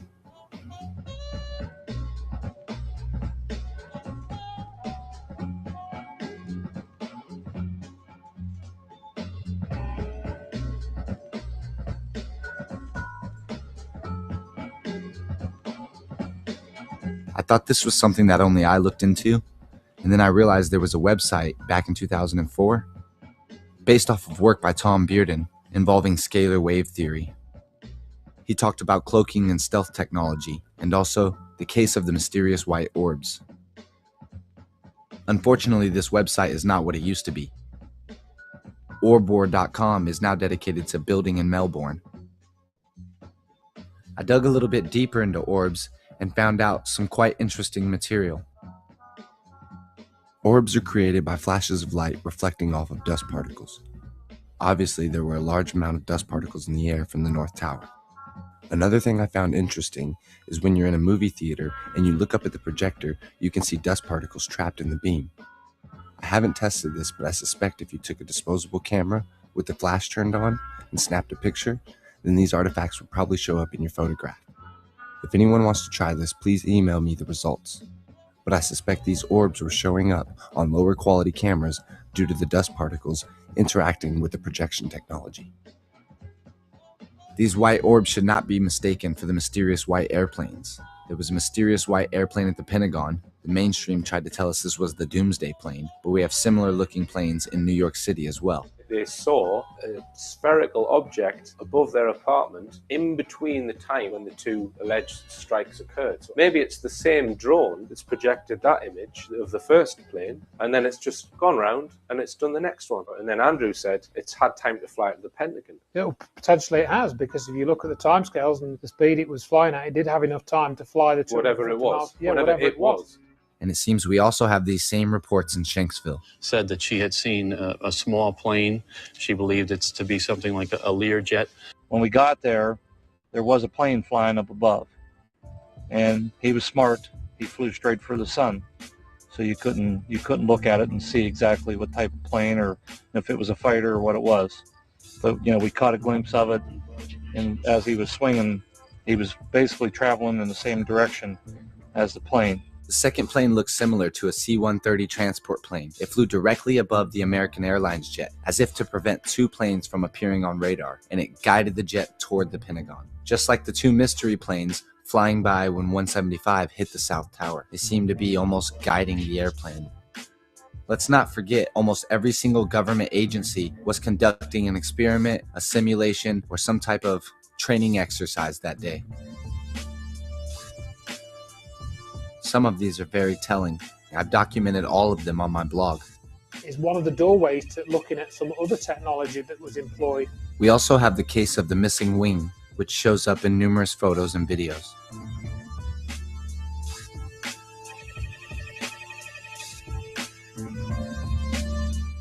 Mark Conlin's done a great study, and it should be noted that the sun plays a role and the backdrop. In some cases, it can appear that the wing or the tail section is disappearing on a real airplane. However, in the case of Flight 175, we can rule this out.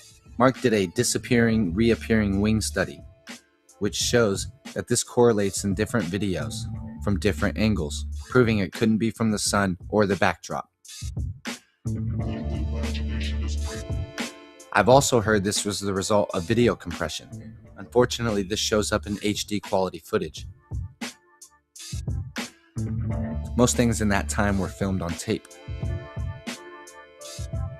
I've also heard the argument the wing is still visible. I would argue this does not look like a normal airplane wing. I've spoken to Richard D. Hall via email about this. If you look at this video, there's a building to the left of the screen which is very darkly lit. It's dark because the camera's pointed up towards the sky, which is bright, and the camera's used an auto exposure to reduce the brightness. In other words, it has increased the shutter speed. I suspect this camera was operating at a faster shutter speed and it caught the projection technology and mid-project, so to speak. In other words, during the time that the shutter was open, the plane was being drawn, but there was not enough time for the entire frame to be drawn in the short shutter speed. So the last part of the projection, i.e. the wing, has been missed. The plane was being drawn, but there wasn't enough time for the entire frame to be drawn.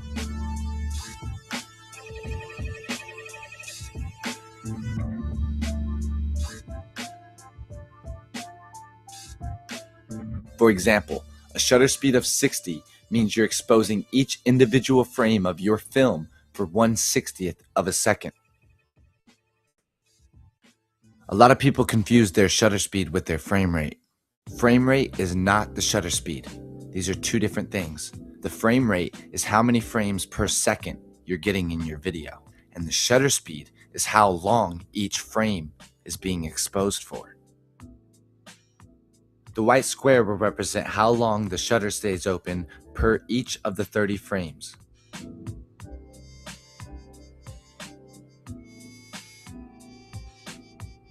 As you can see, the shutter speed determines the amount of time that each frame is exposed for.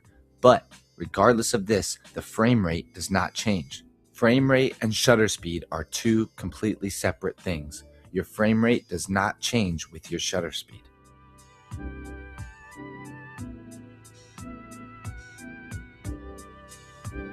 Either way, we're still using 30 frames per second. In this example, the shutter speed is set to 400. Each frame is being exposed for 1/400th of a second. Because we're exposing each frame so briefly, there is minimal motion blur and you can make out the words on the t-shirt. You can also see the fan blade clearly. If we change this down to 1/30th of a second, the first thing you'll notice is it gets much brighter. So what you have to do is shrink the aperture, the size of the lens opening, so you can compensate for the extra light. So you can tell by looking at this dark brown building, they've had to compensate for the light as well, which was caused by a longer exposed image. After compensation, you'll notice that we have an image with the same brightness, but much more motion blur. Because each frame is being exposed for a longer period of time, that means more movement is being captured in each frame of the video. You can really notice this when you slow the videos down.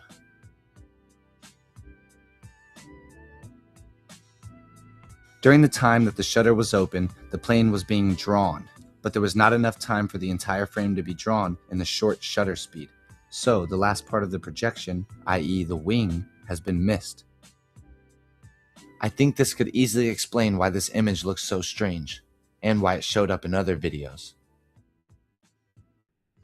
This would also explain the need for the aircraft to travel so fast. One other point about, the ball clip, the NBC clip, where whatever the object is comes down from the sky, perhaps that was the backdrop for that image was the water and the New York skyline, whereas most of the others, the backdrop was clear sky. So maybe, and this is pure speculation, I'm just thinking aloud here, maybe the projection system works better with a clear backdrop. Right. Which is why it didn't look as convincing as the others, perhaps. I've had an interview with Norio Hayakawa. He was a very good friend of Gabe Valdez, who investigated many animal mutilations back in Dulce, New Mexico. Which is part of Hickory Apache Indian Reservation in northern New Mexico. People believe there's an underground base that's using holographic technology to project UFOs into the sky.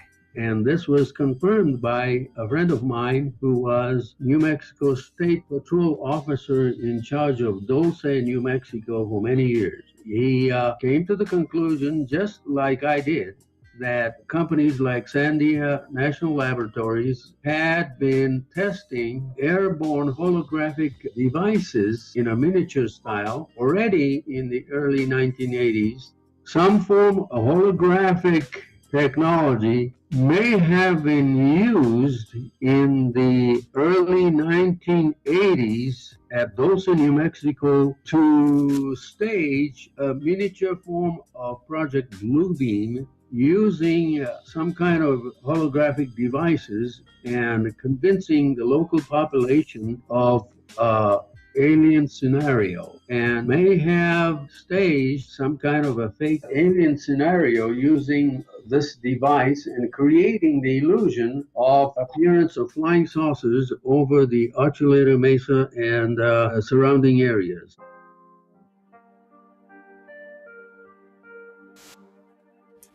Andrew Johnson. And I'm trying so hard not to speak during these during the video, but even in China, in Dubai, with these drone technologies they're using that are conducting these light shows in the skies, it's getting there. And again, Raytheon, Lockheed Martin, and other affiliated companies that have access to these advanced technologies and have, like you can see, for a very long time, Is the owner of CheckTheEvidence.com. He's written 2 books about 9/11 and done amazing research. After looking at the evidence, he agrees. What was actually involved was some type of image projection technology. And I know that you've probably done more research in that area, because I know you've been talking to Mark, and this thing about gelatin had come up, hadn't it? So I just found that whole gelatin and, the connection with, Ace Baker, just, explosives, and then you got the holographic technology. I think that's quite telling. 367 grams of water, 68 grams of gelatin, and 8 grams of ammonium dichromate. This is a lot of dichromate in gelatin, and will yield a rather thick emulsion. If you do have access to a blue laser, you would want to make a rather thin emulsion, because then more light can penetrate the emulsion, giving you a brighter hologram. Something else I found about gelatin. The CEO of the art group, his name is Leo Koenig. Koenig stands for king in German. I also found an article from 2001 with that company again, SPIE, written by a guy named Koenig about holography.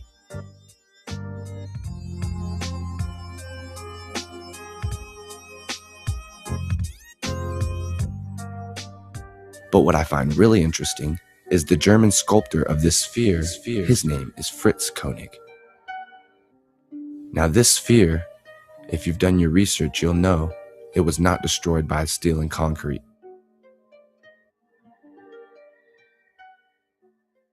It actually returned to the site. When I see this sphere in the lobby that seems to be surrounded by other occult images, it sort of reminds me of the Sentinel in Arthur C. Clarke's book. I believe this book heavily influenced the film 2001: A Space Odyssey. Most people who saw that movie did not understand from beginning to end what it was that they had experienced, but they knew that they had experienced something profound. That something had been communicated to the dark, deep recesses of their mind, which they did not understand. So we have this monolith witnessing the attacks, built by the Millennium Hotel. Nothing too strange about that. But when you look at a screenshot of the old website, it says that the Hilton Hotel pays homage to Arthur C. Clarke's vision of the monolith in 2001: A Space Odyssey. But he also paid homage to them in his film. Once again, nothing too strange there, but why name it the Millennium? Was January 1st, 2001 the real beginning of the 21st century and the third millennium? The intelligent minority of this world thinks so. That movie was a message to those initiates who were well versed in the symbology of an ancient religion that is practiced to this day in secret. What I find really strange is this old comic book cover, which has an Egyptian character uppercutting the North Tower. The title of the comic book was Revenge of the Living Monolith. And when the North Tower is destroyed in reality, it reveals this monolith. From Winter Garden, after the North Tower is destroyed, what do we have left? This strange monolith. Signifying that something was happening. Now, I have kind of jokingly speculated that Arthur C. Clarke was involved in building the World Trade Center. I don't know if this is actually true. As a matter of fact, if anyone knew anything, it was probably Stanley Kubrick. Remember my quote in the beginning? It was my friend Stanley Kubrick who chose the year to name our movie. Tell us what Bill Cooper actually said about it, what he thought Kubrick was representing with this monolith. It seems very symbolic, and we also have to remember that the Japanese architect who built the towers thought about Mecca when he was designing it. He even says officially he had Mecca in mind. One with knowledge can look and see the occult symbolism attached to this event. This was the symbol of the mystery schools of the generative force of creation. What's even stranger than all of it On New Year's Day in 2001, in North Seattle, a strange monolith showed up. People had no clue what this was about, and then later, it was stolen. You might Here's a remember the local news monolith report. first appeared on New Year's Day, then disappeared, apparently stolen. Caleb Schraber, acting for a group called Some People, rescued it and got the Parks Department to agree to reinstall it. There's a lot of people that have helped out. Some people, some other people, some parks people. This time, it's not going anywhere. He wants to be known only as Honky the Clown, but he says his two friends originated the idea for the monolith about 2 months ago. It's all dark and like ominous. It looks like a rectangle, and it looks like a black spaceship. Monolith, obelisk, stone. All of these are significant symbols in the ancient mystery religions. You also have to accept that you're dealing with an insidious intelligence, which is, as we would call it, it's evil, and it is always 1, 2, 3, 4, 5, or more steps ahead of you. Something else that creeps me out. Some of the handles that these so-called truthers use are very strange, like Yankee 451, reminded right away of Fahrenheit 451. Funny considering no paper burned that day. Then of course we have the Yankee group, and their logo is a chess piece, and particularly the knight. If you've done your research, you'll know the knight symbolizes psyops in the military. Does he also know that the Yankee Research Group and the 451 group teamed up? Is that why he calls himself Yankee 451? But what's strange is this truther musical that puts on this musical that mocks basically all the truthers. And they always promote his articles, even though he's spreading lies about hollow towers and fake videos, calling the witnesses actors. And he attacks almost every researcher that tries to collaborate with him. Except, of course, Jim Fetzer and his truther musical buddy. What's even weirder, Stephen Diak is an old musician.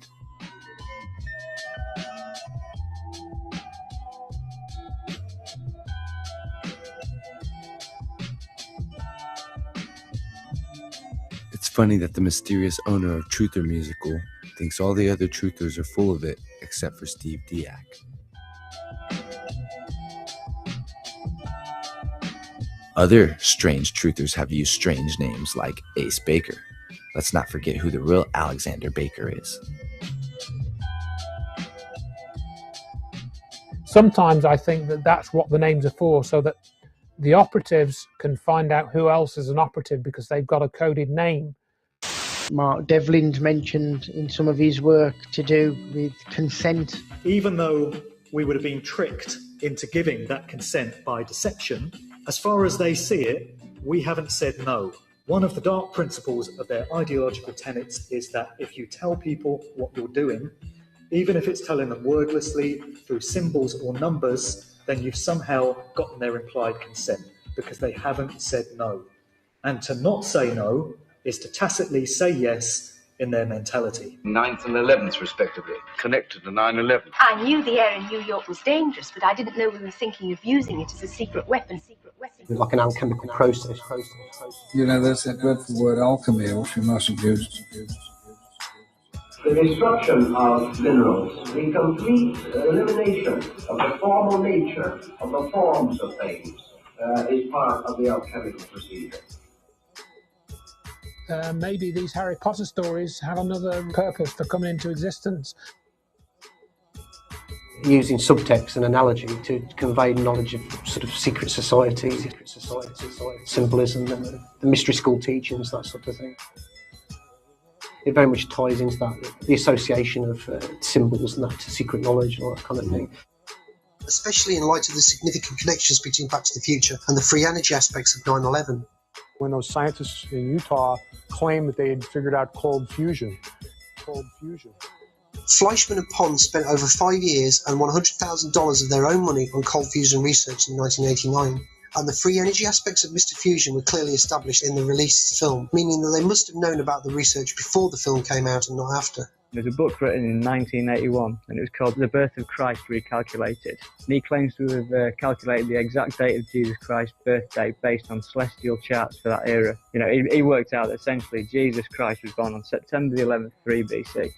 Rockefeller puppet Ronald Reagan even designated September 11, 1987 to be 911 Emergency Number Day, calling on the people of the United States to observe this day with appropriate ceremonies and activities. The technology they used for 9/11 we've had for 30 years. 30 years. And you know what you mentioned there also about the technology. I think that's an important aspect to all of this. What if the technology is used on a bigger scale? Which is making things appear out of thin air. For instance, you know the whole idea of Project Bluebeam? It was research that was released by Serge Monast in the 1990s. They were going to, you know, project massive imagery onto the upper ionosphere of the Earth to, you know, essentially recreate something on the scale of a biblical second coming or an alien invasion. So it's basically, you know, a false flag alien invasion, if you want to call it that. A false flag alien invasion. The military do have secret departments and... Oh, there's lots of secret technology out there that's been around for a very long time. Again, another Arthur C. Clarke quote. Any sufficiently advanced technology is indistinguishable from magic. It seems like magic. And that's the trouble. Conjurers and stage magicians can perform the same feats, often much more entertainingly. It seems like magic. So the problem for the scientist is to separate the trickery from the real thing. Let's give the hologram theory the benefit of the doubt for a moment and pretend such technology might exist.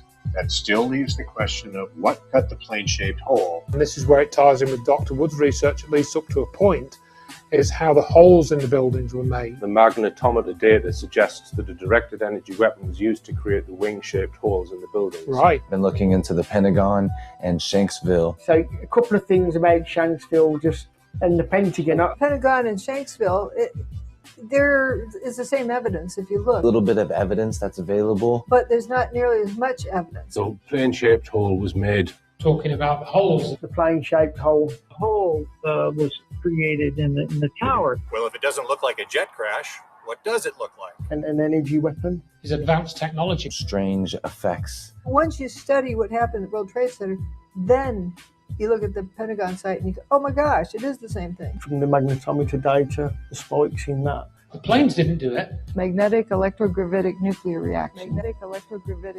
He produces effects such as the jellification of metal turning to jelly, with almost little or no heat, or even cooling down in that process. It was this blast of warm air. It wasn't hot.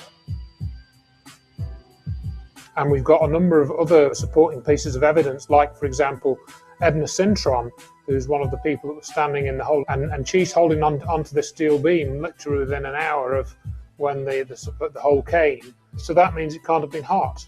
If the fire was so intense and stuff like that, where this plane crashed supposedly, how people could be standing right in that hole? Well, that's where they were. They were there because there was no other place to go. Well, listen, this photo speaks for itself. They took a rat tail file, put it between two wooden boards, put it in there. It lit up just like, remember the old incandescent light bulbs? Sure. You have a wire across there, and just like that, it lights up. Got to the point the whole file, which is as big as my finger, just lit up and, broke apart. Split in two. The interesting piece was, as it had been white hot, they reached in and picked it up and it was cold. They reached in and picked it up and it was cold. It was cold. It was cold. It was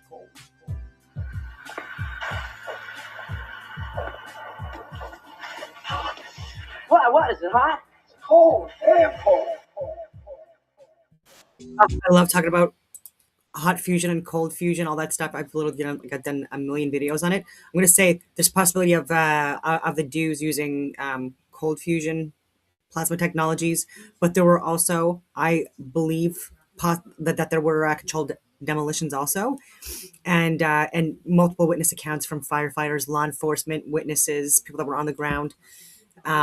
Where you can, when they're recording, you can actually hear the explosions in the background on like certain levels. And there was molten lava as well. And so I don't want people to think that it's all or nothing. That this was really, unfortunately, well executed, as disgusting as that sounds. And a lot of people died because of that. And look what happened afterwards with the Patriot Acts and how we travel now and getting involved in these wars and so many civilian casualties along the way. And anyways. Was using what are called electrostatic fields.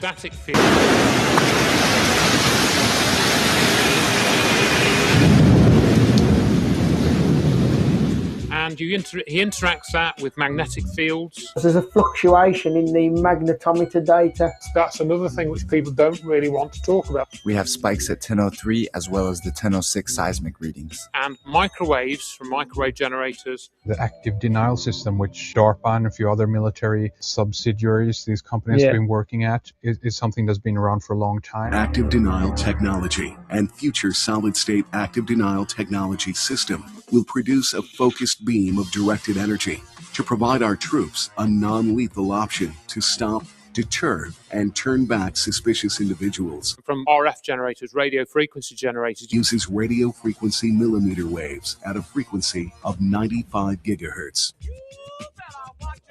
It only penetrates 1/64 of an inch of your skin, goes very shallow into where your nerve receptors are.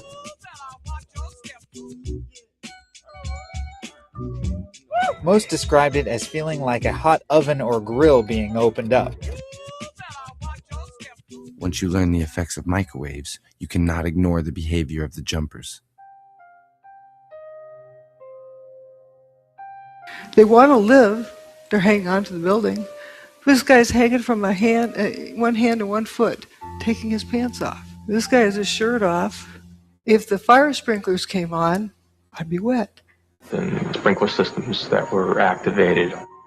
Good chance that their clothing was wet. There was actually water running down the stairs with us. The pipes, I guess, burst. Now, why would they want to take off wet clothing? The electromagnetic radiation released by the active denial system is similar to the microwaves in your microwave oven, in that it causes the water molecules in the target to become excited and heat up. Microwave is many times worse for wet clothing. So we have evidence of microwave effects in New York City. Now, here's some images from the Pentagon. Warning, these are quite graphic. Now, when Mark Conlon sent me these pictures, it immediately took me back to a documentary I saw not too long ago. It's called Star Wars in Iraq. There were victims that seemed to have their skin burnt, but their clothing was completely untouched. Mutilations that not even doctors can explain. Even paper still in their pocket. Despite this, their flesh was completely toasted. If you watch this documentary and make some comparisons, I think you'll agree with me. The victims at the Pentagon look the same, unburnt clothes. If you ask me, this is evidence of microwave technology. These are toasted people. I dragged the guy out, his skin was hanging off.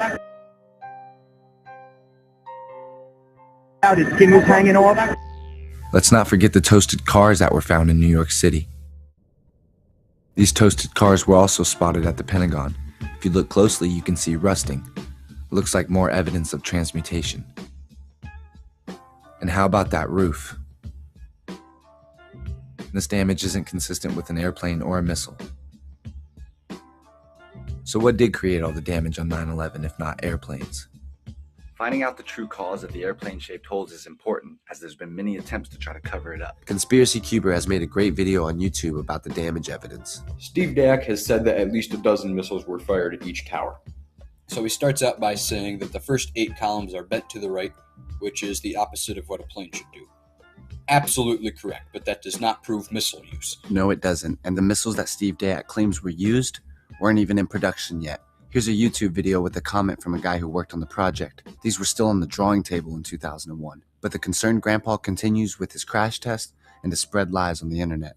He frames the argument as if it's physical 767s versus JSAM missiles.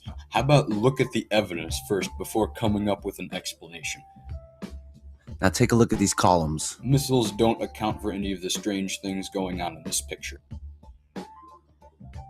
Neither missiles or airplanes would cause a spike in the Earth's magnetic field.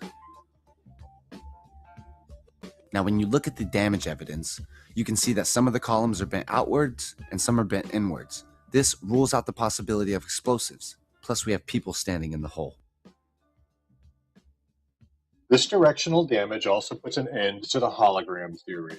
As you can see, people are associating explosives with holograms. Is it really so outrageous to think that the same mechanism which turned the buildings to dust is the same mechanism that created this airplane damage? When you examine the beams more closely, you'll discover that the warping and pinching shows remarkable similarities to the Hutchison effect and other strange energy-related phenomena. Indeed, I asked Mark Conlon the very same question. Do you think the damage resembles the Hutchison effect?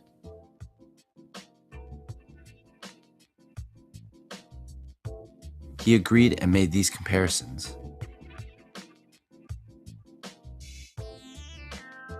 Now, upon closer inspection, Conspiracy Cuber pointed out these two columns in the middle, which look like they're being peeled apart. He points out this damage couldn't have been the result of an airplane or a missile. It looks very strange. And bent in the opposite direction of what we should expect if a plane had hit the building. Why are they bent? Bending and fracturing of metal. It takes thousands of degrees to bend steel like this. Typically you'd have buckling and tearing on the tension side, but there's no buckling. I found it hard to believe that it actually bent because of the size of it and how there's no cracks in the iron. It bent without almost a single crack in it.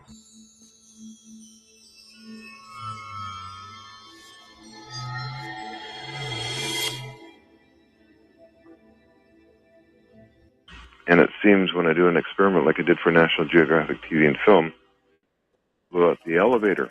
All of a sudden the elevator blew up. One of the elevators, I think, came crashing. A fireball came flying out, I guess from the elevator shaft. The elevator doors, he said to me, blew open.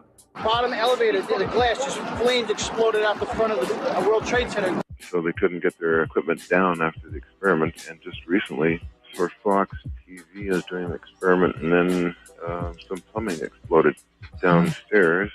There was actually water running down the stairs with us. The pipes, I guess, burst. We had PVC that literally was pulverized and disappeared. The mayor of this city came here, and he's giving reports of concrete cracking up.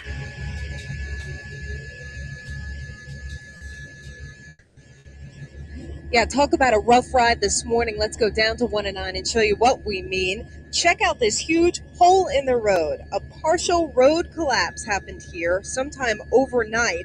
As a result, 1 and 9 northbound completely shut down right here at 86th Street. And as you can see, only one lane southbound getting by.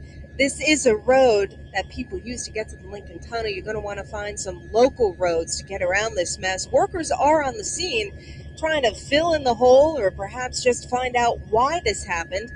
We pulled up on the scene maybe 20 minutes ago, and there's no telling how long it's going to get this fixed this morning. I'm April LaMonica reporting live at Chopper 4. Back to you in the studio. Reports of concrete cracking up.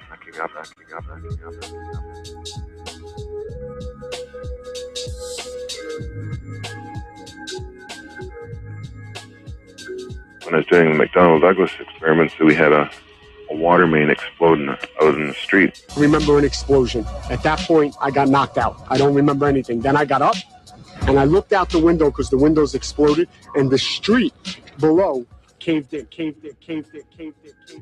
And the crystalline structures are always changing very fast, and the magnetic properties are changing extremely fast. When I basically shut down the power, these samples, which are many of them, tend to alter. And when I switch off the equipment, sometimes there's metal samples that have been analyzed by the Max Planck Institute that seem to be accelerated in time, ahead in time.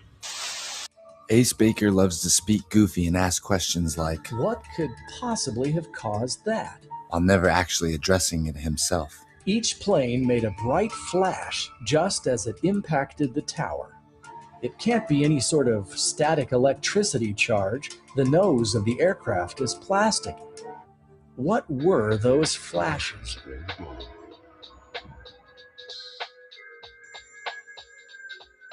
Let's explore the possibility of a real airplane. As you can see in this footage, there's also a flash produced. But if you look here at this frame, some of the nose is already penetrated, and we don't see the flash yet. Next frame, we see the flash. Again, from this angle, some of the jet nose is already penetrated. Then on the next frame, we see a flash. It's not what we see occurring in the Flight 175 videos. We see the flash before the impact. Again, Mark Conlon and I have made some comparisons between the Hutchison effect and the flash produced that day. We've been asking whether this could have been the initiation of an energy process. This doesn't only show up in the Hutchison effect. Ken Shoulders talked about the disruption of molecular bonds appearing like melting. We have a common pattern. I think the best term to use here is luminance without heat.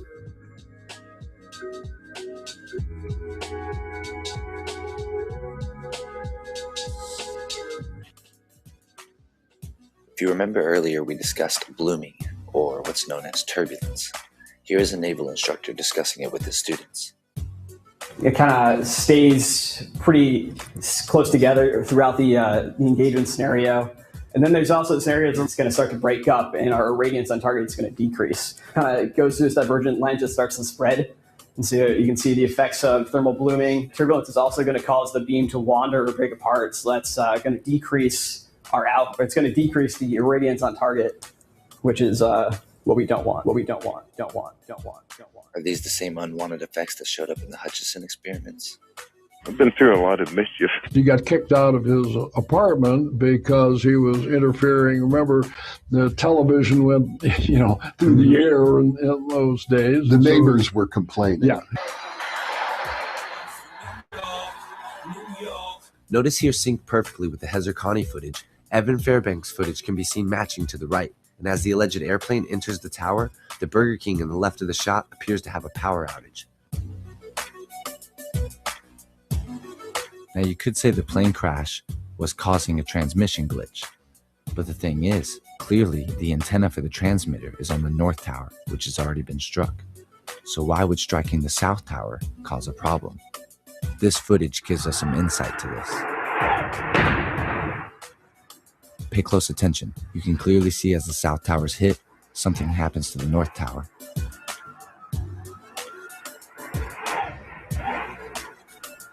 Is this the same thing that caused the power outage in the Burger King? Similar to the blackout in the famous Chopper 5 footage, was this caused by some sort of electrical disruption? We have electrical problems going on as well. Some type of interference was taking place here. Could this be the blooming effects that we discussed earlier? Also, people have claimed the live footage has a delay. That's a lie. And, fight it from it. If you're taking a look now, you can see that we've just had...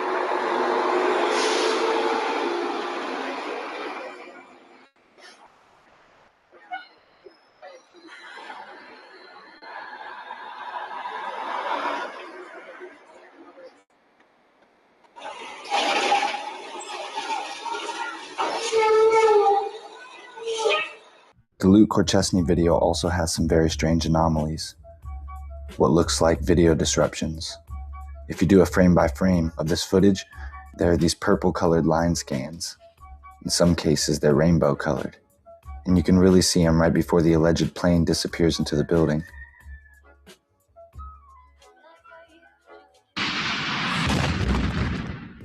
was able to find out a little bit about this shot. It was filmed on a Beta SP.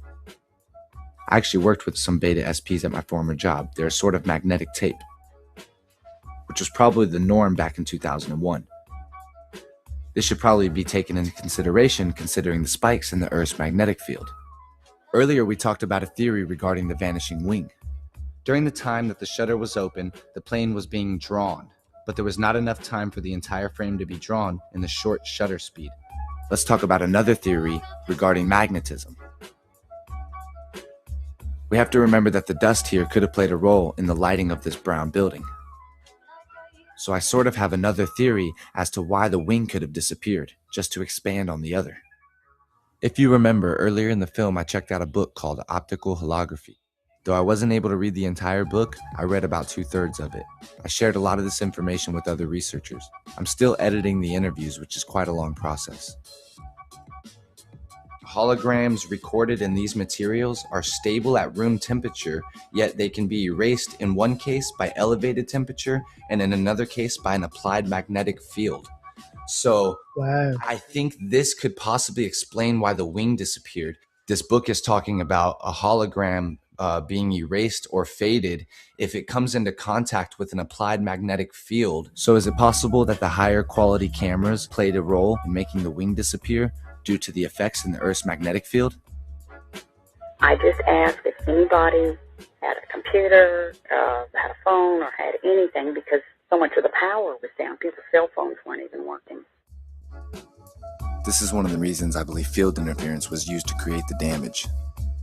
Since when do airplane crashes cause a town to have a power outage? So whenever it crashed, all the electricity was out. All the telephones, we didn't have no lights until 10 o'clock at night. We were standing in the office and the lights flickered and everything. And yeah, they said the phones were down in the Somerset area. You know, we also have this unburned grass and unburned paper right next to the crater. And it extends all the way out and it's not burned at all. You would think surely paper would be destroyed before any human remains or metal plane parts, yet paper seems to be the one thing that survived the crash. What I think is even more interesting is the fact that some of this was rising about 200 feet in the air. It looks like we have more evidence of levitation effects, just like New York City. It's felt like an earthquake. It felt like the house was moving. Lift, levitation, and disintegration. And it picked me up and threw me up against the wall of the building. You were picked up off the ground. Physically picked up off the ground. I feel that I discovered an energy that influences the pulling effect of gravity. Here it comes. I'm getting behind the car. It was almost being picked up by a tornado.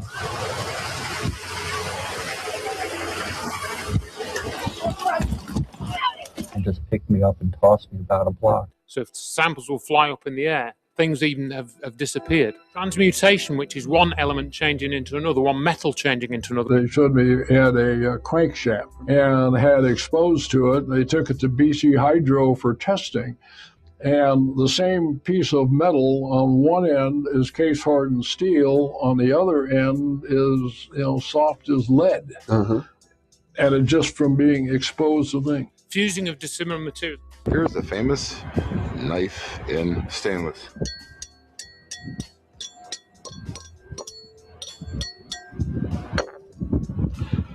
When you study materials, you'll see that certain materials have a lower boiling point than others, making it impossible for heat to be the cause of these things fusing together.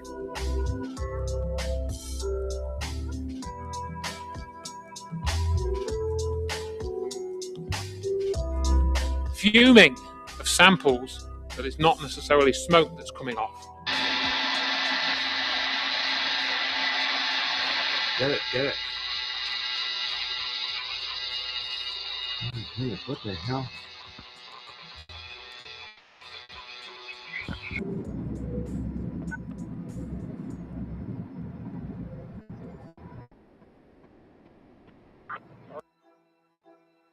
So we have this fuming at the World Trade Center. We also have it at the Shanksville site. If you compare these two pictures, this fuming in New York City is very similar to the fuming at the Shanksville site. Mark and I are both convinced this is from a similar effect. You can see trees fuming even though they're not on fire and they don't appear to be burnt. More strange fumes here. You can see a strong haze in the air. What is this haze? No point source, it's just hanging around there. Finding these electrical problems as well, which is similar to what we have at the World Trade Center. More strange fumes here. And the other thing was to do with this, what they call blooming, it's like an overspill, which happened with the trees. We have some strange damaged trees here. Some strange things happened in that section by the trees. We also have this cottage property that was totally in ruins. More strange fumes here. We have a group of trees here that are fuming. Yet if you look closely at the picture and check out some other photographs, there appears to be absolutely nothing wrong with these trees. Yet earlier they were fuming.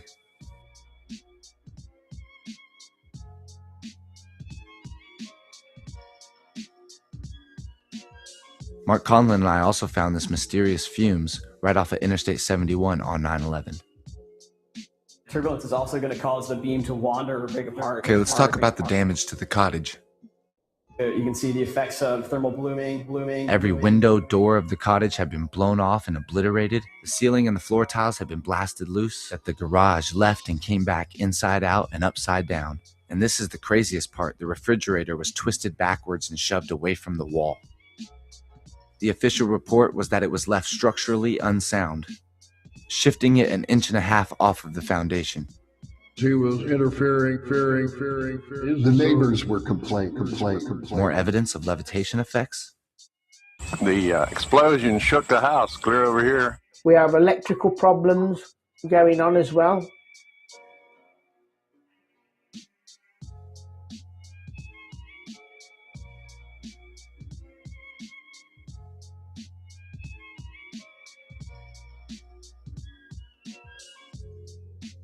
So we have this violent fuming at all 3 locations.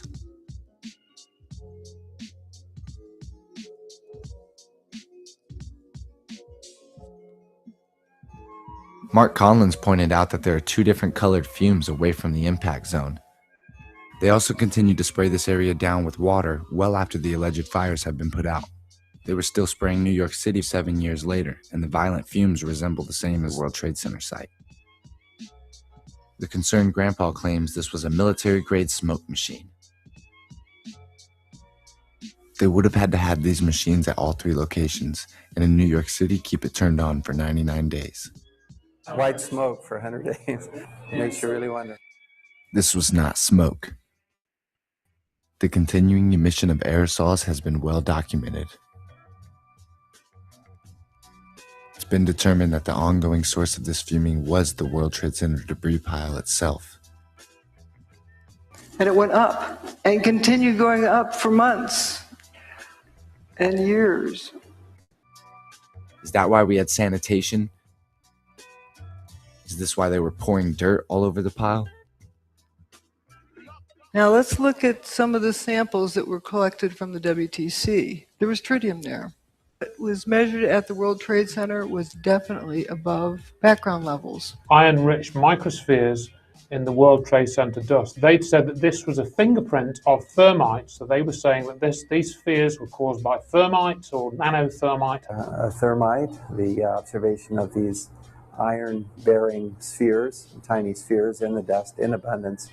But I'd also been aware at that point that Stephen E. Jones was involved in cold fusion research in the 1980s. 1989, when this physics panel voted, Stephen E. Jones was running that panel, He led the vote. He led the vote. Yes. Let's discuss the iron found in the dust. Organic material was also found, which shows it was not from a high-temperature process. There was just as much zinc as there was iron in the World Trade Center dust. Dr. Judy Wood has pointed out the fact that the boiling point for zinc is much lower than iron. So we have apparent evidence of high heat, and at the same time, no evidence of heat. So we got these iron-rich microspheres in the World Trade Center dust, and I'd heard about these elsewhere. It's been found in the soil underneath where a crop circle had formed. And I looked at this research by W.C. Levengood. Looking at the pictures there and looking at the dimensions of these spheres, they were of the same dimensions as the spheres that were mentioned in the Stephen E. Jones paper, and that it was in the order of 10 to 40 microns in diameter. That's less than the width of a human hair, very tiny. Basically the same size as the spheres found at the World Trade Center. what were these doing in crop circles? And as W.C. Levengood observed, these were magnetized, and he said that they seem to have been formed in the presence of a strong magnetic field. A lot of folks say a nuke was used in 9/11. Well, there wasn't the ionizing radiation, but there was transmutation. For these transmutational results, the metal forming another metal. We had these iron spheres on the Tunguska River, another mysterious energy phenomenon. On June 30th, 1908, a remote area of Siberia known as Tunguska is devastated by a mysterious force 2,000 times greater than the bomb dropped on Hiroshima. It left no crater or residue. These iron-rich particles are definitely magnetic. They were formed in a magnetic field, similar to the crop circles. So we have these iron spheres at the World Trade Center, and we also have magnetized iron spheres found in crop circles. It seems Stephen E. Jones knows what to cover up here. Some people think all crop circles are made with planks of wood, but if you do a bit of digging, you'll find this is not true. There are some considered authentic or non-man-made. If you want to learn more about this, watch Richard D. Hall's film, Crop Circles: The Hidden Truth. The possibility of crystal growth seems remote. The degree of pressure known to be involved in causing crystal growth in sedimentary deposits would have, had it been present, completely obliterated the plants. And the 600 to 800 centigrade temperatures over a period of several hours known to be necessary to promote such crystal growth in the laboratory would have, in the crop circle field, incinerated any plant present. Additionally, the very brief bursts of possibly intense microwave radiation thought to be the cause of node elongation and the creation of expulsion cavities through the heating and expansion of the internal stem moisture could not account for crystal growth. And what's being explained here is an apparent appearance of high heat, but at the same time, no real evidence of high heat. In other words, the crops would have been obliterated from heat if heat caused the crystal growth. I've been levitated off the ground in a crop circle, much to my amazement, which still baffles me to this day. I never would have exchanged. How high up did you go? Just a few inches, or did you go way up there? I have no idea to this day. And it picked me up and threw me up against the wall of the building. You were picked up off the ground. Physically picked up off the ground. So we have these levitation effects on 9/11, and we also have them in certain crop circles, the ones that are considered non-man-made. I find this statement by Nick Pope very telling. I had to refute the bizarre idea that the formations were caused by the testing of space-based laser or directed energy weapons, and dispel suggestions that the media coverage of the issue had been stifled by the use of D-notices. D-notices are basically something the media uses to get rid of a story that breaks the Official Secrecy Act. I walked into this crop circle, and the energy in the crop circle was magnificent. He has found that the formations which he believes to be man-made produce nothing more than background radiation. However, on 2 separate occasions, David has measured effects on his Geiger counter in non-man-made circles. In this case, David's meter reads 18 times higher than the normal background level. David telephoned the National Radiological Board headquarters from the crop circle and spoke to an instrumentation expert. He believes that the effect on the meter was not caused by dangerous particle or ionizing radiation, and the cause was probably electromagnetic in nature.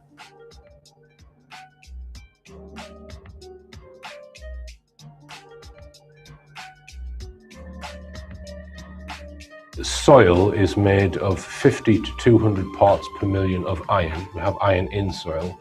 We also have in fertilizers up to 20% of some fertilizers are iron, and 5% of the Earth's crust is made of iron. So you would have iron in the ground that possibly, if some phenomenon was applied to that ground, could form tiny spherical balls of iron. As soon as I learned this, I immediately thought about the soil in Shanksville and the fact that it didn't have any jet fuel contamination. So I decided to do a bit of digging. And it turns out it was contaminated with something else. Of course, this has been blamed on the old minefield, where the plane crashed. Nevertheless, the links here are extraordinary. Flight 93's fuselage fell near a closed underground mine that was filled with water, contaminated with iron and manganese that was leaking into surrounding areas. The company had already installed both passive and active cleaning systems, but there were problems.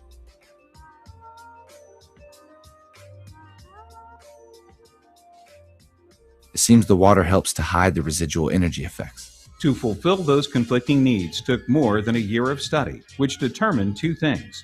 The site would benefit from enhancing the pumping system by directing the mine water against rocks. The resulting aeration helps break the polluting iron away from the water and allows it to settle. But something else was needed. Well, we sampled the water for a year, figured out that additional ponds were not going to do the job, and what we had to do is create a wetland environment. So they installed this pump well, which also made me think, where have I seen this before? We have the same sort of pump well in New York City that pumps thousands of gallons of water per minute non-stop.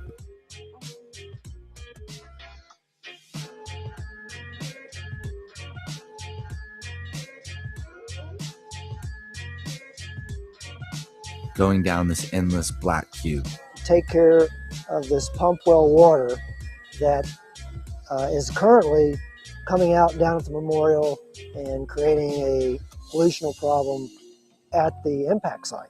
I wondered if they built a water feature at the Pentagon also, so I did a bit more digging. And guess what? And of course the black cube. Same thing here.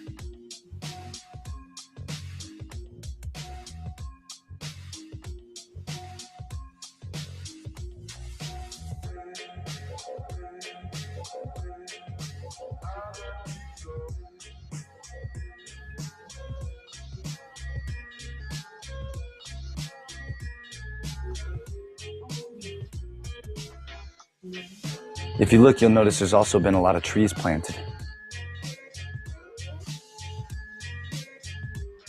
Plants do a great job at making the iron stick to the plants and remove itself from the water.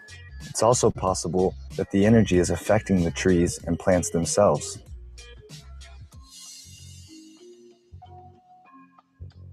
If you take a look at the trees in Shanksville, even in 2009, they didn't fully grow back. And if you look at them today, they still look kind of strange to me.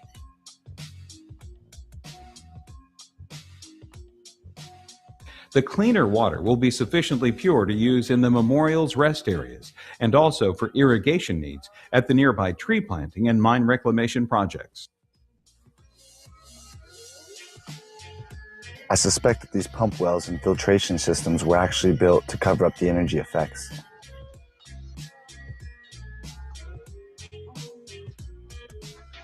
And also at the World Trade Center site itself, some areas of the site continue to be hosed down 7 years after the events. It seems like the plants and the trees could also be helping with this effect.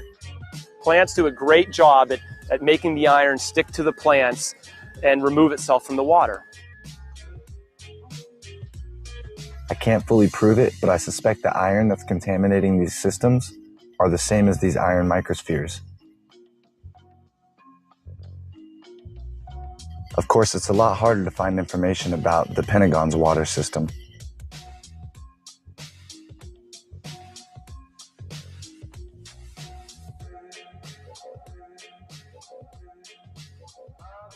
There's actually no doubt in my mind that there's energy effects at Shanksville.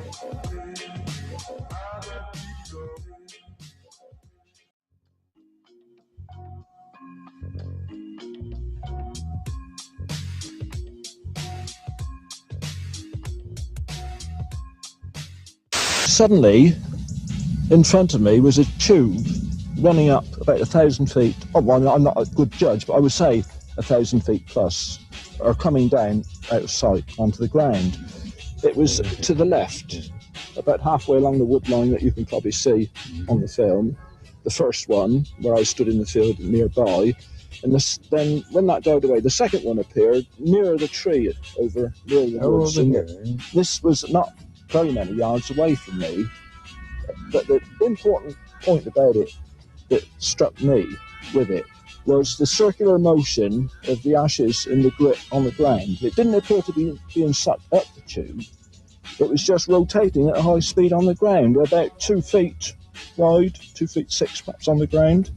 All right, Andrew, so the farmer's actually describing some rotation in these black tubes. If those tubes were something to do with crop circle formation, so maybe this is an example of early testing of something that has been applied to create crop circles. Let's go a step further and spell out what we're saying here, and that is that through the 1990s there may have been testing of energy-based technologies which can be focused and cause changes in matter and things on the ground that were being tested that was similar to something that was used on 9/11.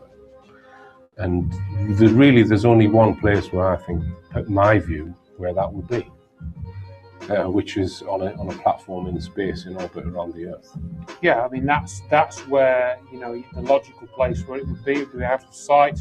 A lot of people have tried to kind of ridicule this idea of having spaceborne technology, and not in outer space. All right, within, just really high above us, operating in what they're calling the stratosphere and stuff like that, really high up. But yeah, terrifying. Doing things on the ground, and this is something that, of course, Dr. Wood has been lambasted for, even though she's never actually said that she knows that the weapon is in space. We don't know where it is. For example, for the World Trade Center, we don't have any witness accounts describing, 2.5 foot thick black beams coming down from the sky. To my knowledge, I've never read such accounts, so we don't know if it's any relation to what this farmer witnessed. Can I just interject there, Andrew? There was 24-foot diameter circular holes in some of the buildings, yeah? Correct. It is true, as we were saying earlier, that they did. Ronald Reagan announced in the 1980s this SDI program, the Strategic Defense Initiative, where he was going to build this spaceborne peace shield, which would protect the United States against the Russian intercontinental ballistic missiles, the ICBMs, and all of that propaganda that went along with it. And that was a heavily funded defense program, and as seems to be the case. It reminds me of Trump with the Golden Dome that he's talking about. With these programs, there's a proportion of that money that gets siphoned off into black, unacknowledged special access programs, USAPs as they've sometimes been called. So what did they develop in those programs? Obviously, we don't know. We don't have access to that information. We can only speculate. The Air Force contracted for an experimental unmanned plane equipped with solar power to carry kinetic kill vehicles that would intercept and destroy ICBMs by colliding with them. In theory, the unmanned plane would destroy ICBMs in their boost or mid-course trajectory after they were launched from the Soviet Union. The Air Force also experimented with space-based lasers, particle beams, and other exotic methods for space-based missile defenses. The Bear test, launched on July 13, 1989, was the first successful operation of a directed energy weapon in space. It proved that directed energy can be reliably operated in space. Waste these dollars on a space-based weapon system, and they're all lies. The same guy who put weapons in space is the same guy who gave this speech at the UN. I occasionally think how quickly our differences worldwide would vanish if we were facing an alien threat from outside this world. Going into the Project Bluebeam stuff, have they got the technology to do this? I got in touch with a Canadian journalist by the name of Serge Monas. Maybe the projection system works better with a clear backdrop. Right. Which is why it didn't look as convincing as the others, perhaps. Again, that's a possibility. And also, people have talked about the beautiful clear blue skies on 9/11, totally clear. And we know about the hurricane and how that weather system seems to have been steered and manipulated. Was again that those blue skies necessary for this, this illusion to be created? Again, we can't necessarily connect the two. Want to mention the obvious connection that the use of blue, or why they use the blue, blue color. I mean, we could look at the blue in the flag of Israel. Then we can look at the Blue Lodge within Freemasonry. The water again. Everywhere you go, you'll find the blue. was again those blue skies necessary for this illusion to be created. Blue lasers have many applications, including magnetic levitation devices and handheld video projectors. Right, so you've got Project Bluebeam. You've got this advertising company called Blue Blast Media.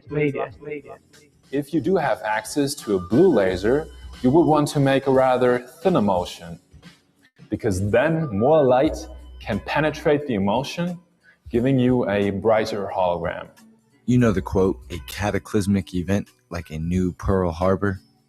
A lot of truthers will quote the Project for a New American Century, in particular, the Rebuilding America's Defenses document.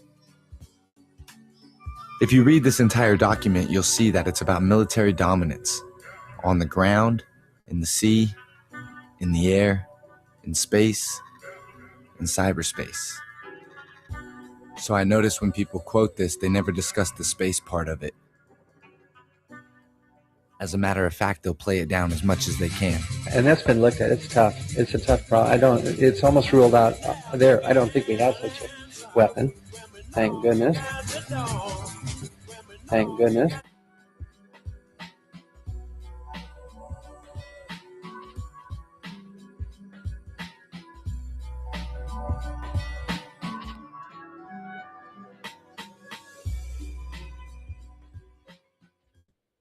Of alien interaction on planet Earth. But I have to say at this point that I don't know if those documents were really telling the truth or not. They could have been showing me these things so that eventually I would go out and talk about this. And maybe that'll become clear to you later why they may have done that. Good morning. My name is Carol Rosen. In 1974, after being a sixth grade school teacher, I was introduced to the late Dr. Wernher von Braun in the U.S., the father of rocketry. In my first meeting with him, during that first 3.5 hours, he said to me, Carol, you will stop the weaponization of space. And I said, teachers don't stop until June. He said, no, you have to understand, this is February, and we have to prevent the weaponization of space because there is a lie being told to everyone that the weaponization of space is now first being based upon the evil empire, the Russians. There are many enemies, he said, against whom we're going to build this space-based weapon system. The first of whom was the Russians, which was existing at that time. Then there would be terrorists. Then there would be third world countries. Now we call them rogue nations or nations of concern. Then there would be asteroids. And then he would repeat to me over and over, and the last card would be the extraterrestrial threat. There are two different space programs. One is what the public gets to see, and the other one is a secret space program that nobody gets to see.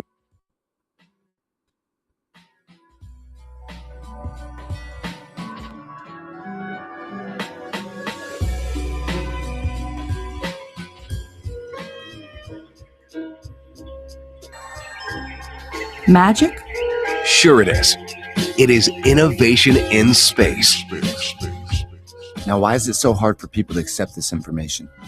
A volunteer is told that he's taking part in a visual perception test.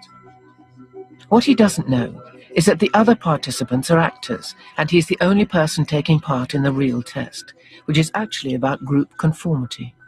Please begin. The experiment you will be taking part in today involves the perception of line length. Your task will be simply to look at the line here on the left and indicate which of the 3 lines on the right is equal to it in length. So, for example, The actors have been told to match the wrong lines. The volunteer will be monitored to see if he gives the correct answer or if he goes along with the opinion of the group and gives the wrong answer. In the first test, the correct answer is 2. 1. 1. 1.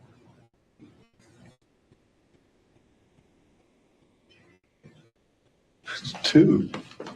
1. Once again, the correct answer is 2. 3. 3. 3.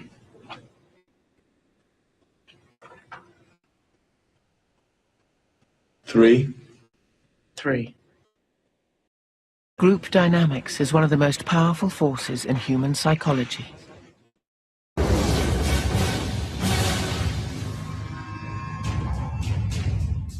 laser weapons, and death rays sprung from the imagination of science fiction writers. It began with the 1898 release of the classic H.G. Wells novel, The War of the Worlds, in which Martian aliens attacked Earth with death beams, threatening to wipe out mankind.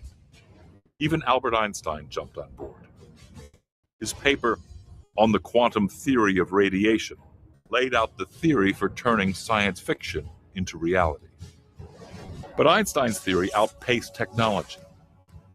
Laser weapons remained out of man's reach until a certain popular TV show exploded on the scene in the 1960s, with its talk of phasers, energy shields, and of course, photon torpedoes. The original Star Trek. The 1960s brought with it a push towards space. More significantly, for a lot of scientists, it brought the Star Trek TV series. Interestingly enough, that series had a tremendous impact.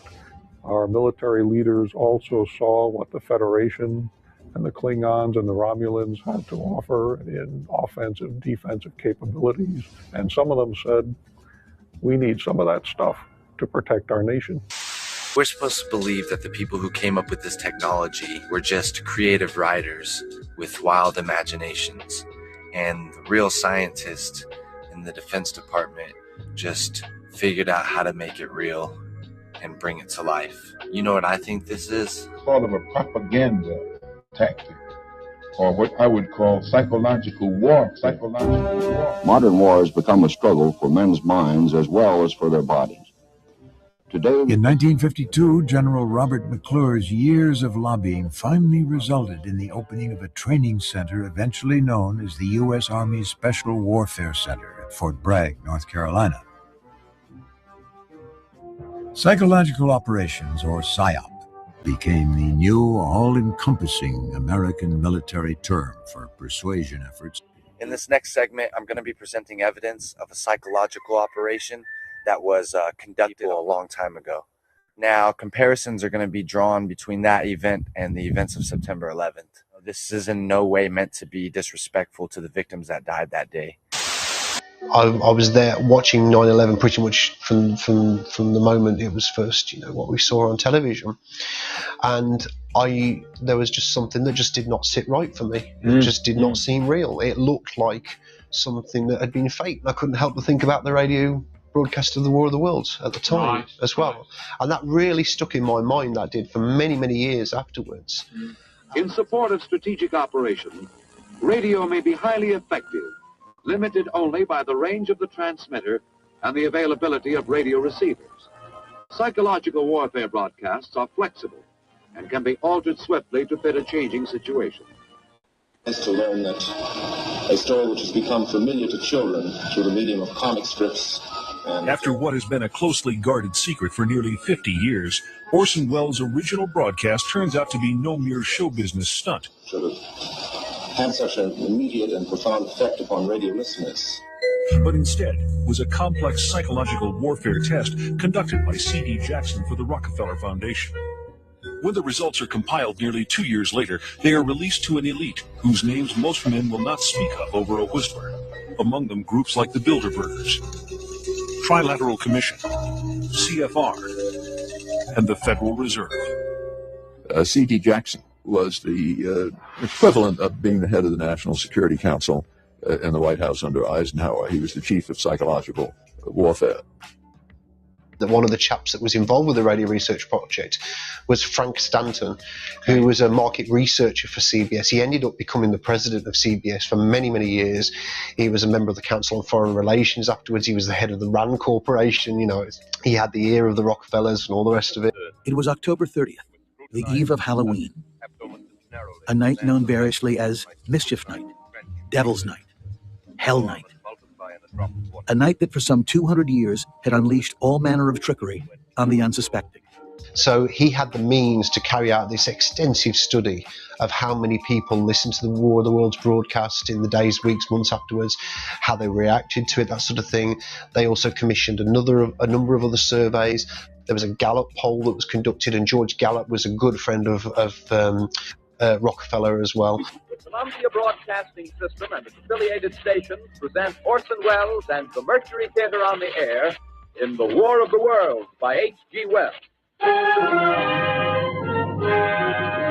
Ladies and gentlemen, the director of the Mercury Theater and star of these broadcasts, Orson Welles. We interrupt our program of dance music to bring you a special bulletin from the Intercontinental Radio News. Probably a meteorite of unusual size, and its arrival at this particular time is merely a coincidence. I do see those parallels. For one is the dust cloud, for example, on 9/11, and you see the footage of people running away and all that. Dude, this is like a scene out of a fucking movie. For real. Rise like a line of new towers on the city's west side. Strike them head on. Lord, they're turning into planes. Which made me think about that section of the War of War broadcast where we have the black smoke. I don't like the comparison in terms because of it being black. I don't. Smoke comes out, black smoke drifting over the city. People in the streets see it now. People piling onto the ships and leaving as well, and all that. Like the ferries in New York on 9/11. They're running toward the East River, thousands of them. As it's moving through the streets, section by section, people running away and that. Dropping in like rats.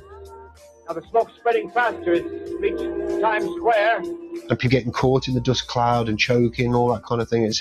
It really does parallel that. People are trying to run away from it, but it's no use. They're falling like flies.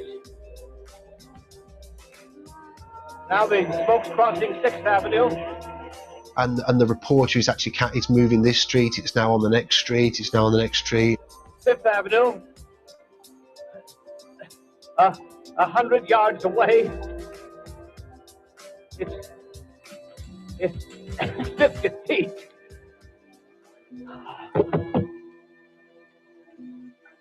People might look and say, "Oh, that's a bit of a stretch," Yeah. I personally don't think this is a stretch at all, especially when you consider who it was that was making sure that the Port Authority got these towers built.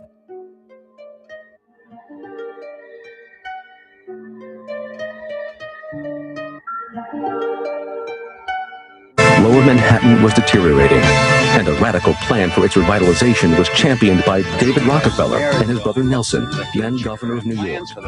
With Mayor John Lindsay on board, they set out to build a trade center, the likes of which the world had never seen, and on a shocking scale, 2 110-story towers. The impression that I built up just from what you told me today, the Rockefellers had this project to see how they could influence people's behavior and opinions and perception.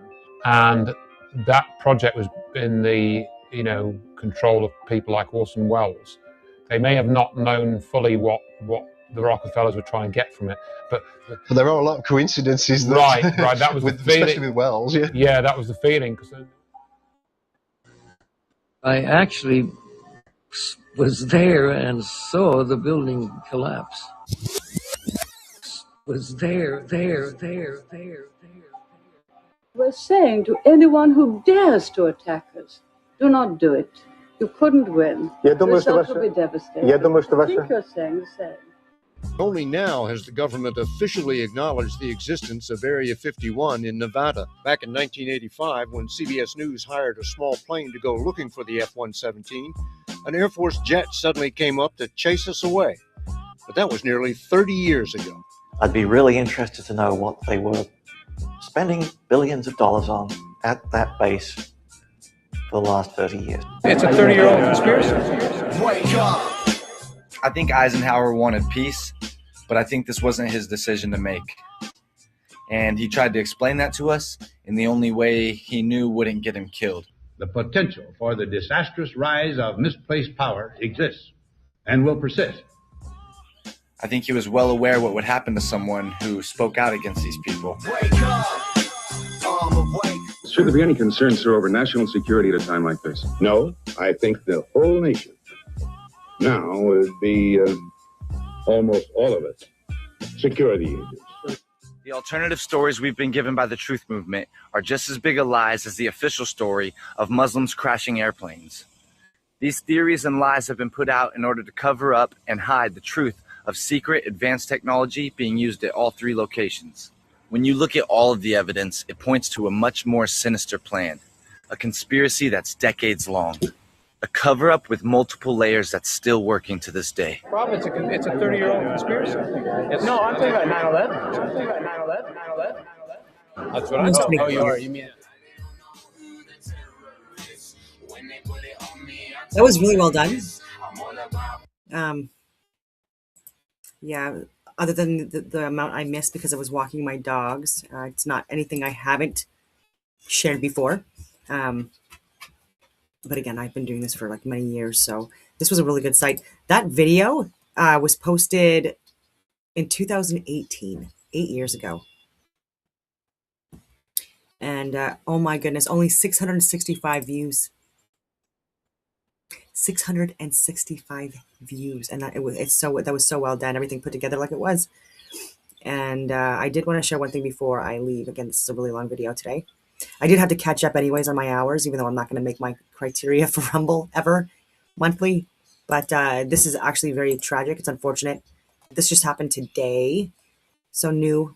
Mexico's government says 1 Canadian tourist has been killed, a female, and 6 other people were injured when a man with a gun opened fire at the historic Teotihuacan. It's like Chichen Itza. Yeah, I've been there twice. I was there just last year. And this is very tragic. And then he took his own life. And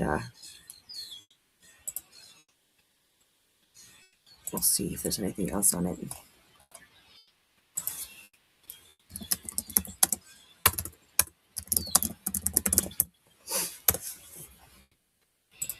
Oh, you didn't even get to see it. I'll show it again. So this is the identity of the shooter. So Mexico's security cabinet confirms a Canadian woman was killed and 3 more injured in an incident at the pyramids of Teotihuacan tourist site near Mexico City. And the shooter took his own life.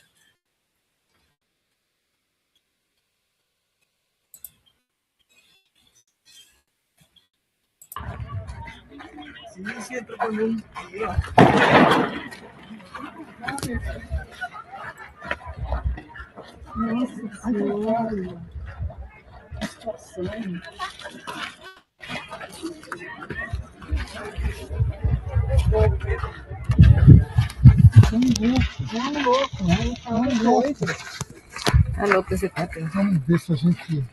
Ahora no se sabe si son balas de salva, nada más para. Sí, pero no es plomo, porque así no suena. No.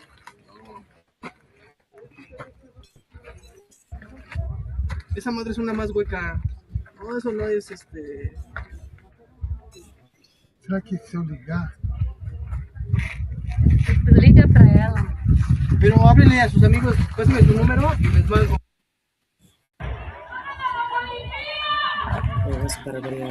Sí, entró con un...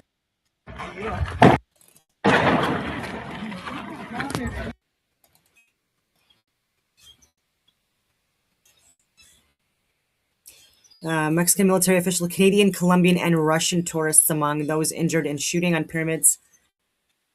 And the Canadian suspect killed himself. Again, just more redundancy. There was a better video that I reshared. Let's just go back to mine.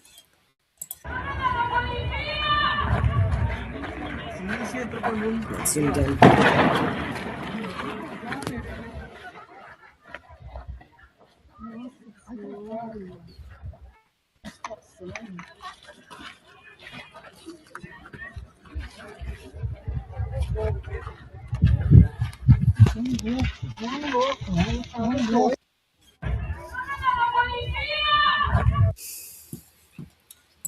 Crazy. And obviously that's so tragic. And send blessings obviously to all the victims. That is freaking wild, and it's definitely not going to make anyone, like we were just talking about that this weekend as well, where, you know, there is going to be a little bit more travel advisories, you know, in Mexico. And literally just talked about that on Friday because another person just got back. So we were talking about when George and I went to the conference for Acapulco, Puerto Vallarta. Everyone knows what happened 36 hours after we left. So luckily we missed that. Again, it wasn't a real threat to us, and we weren't going to go out and be tourists, you know, while, you know, the streets were getting lit up. We would have just done what we were recommending everyone else do. Stay in the resorts, be safe, make sure that you have rations and stuff like that, cash, Mexican, American, and water. And if you don't need to leave, life or death, then don't. Anyway, long videos today. So on that note, I will leave it at that. And I hope that everyone has a wonderful rest of your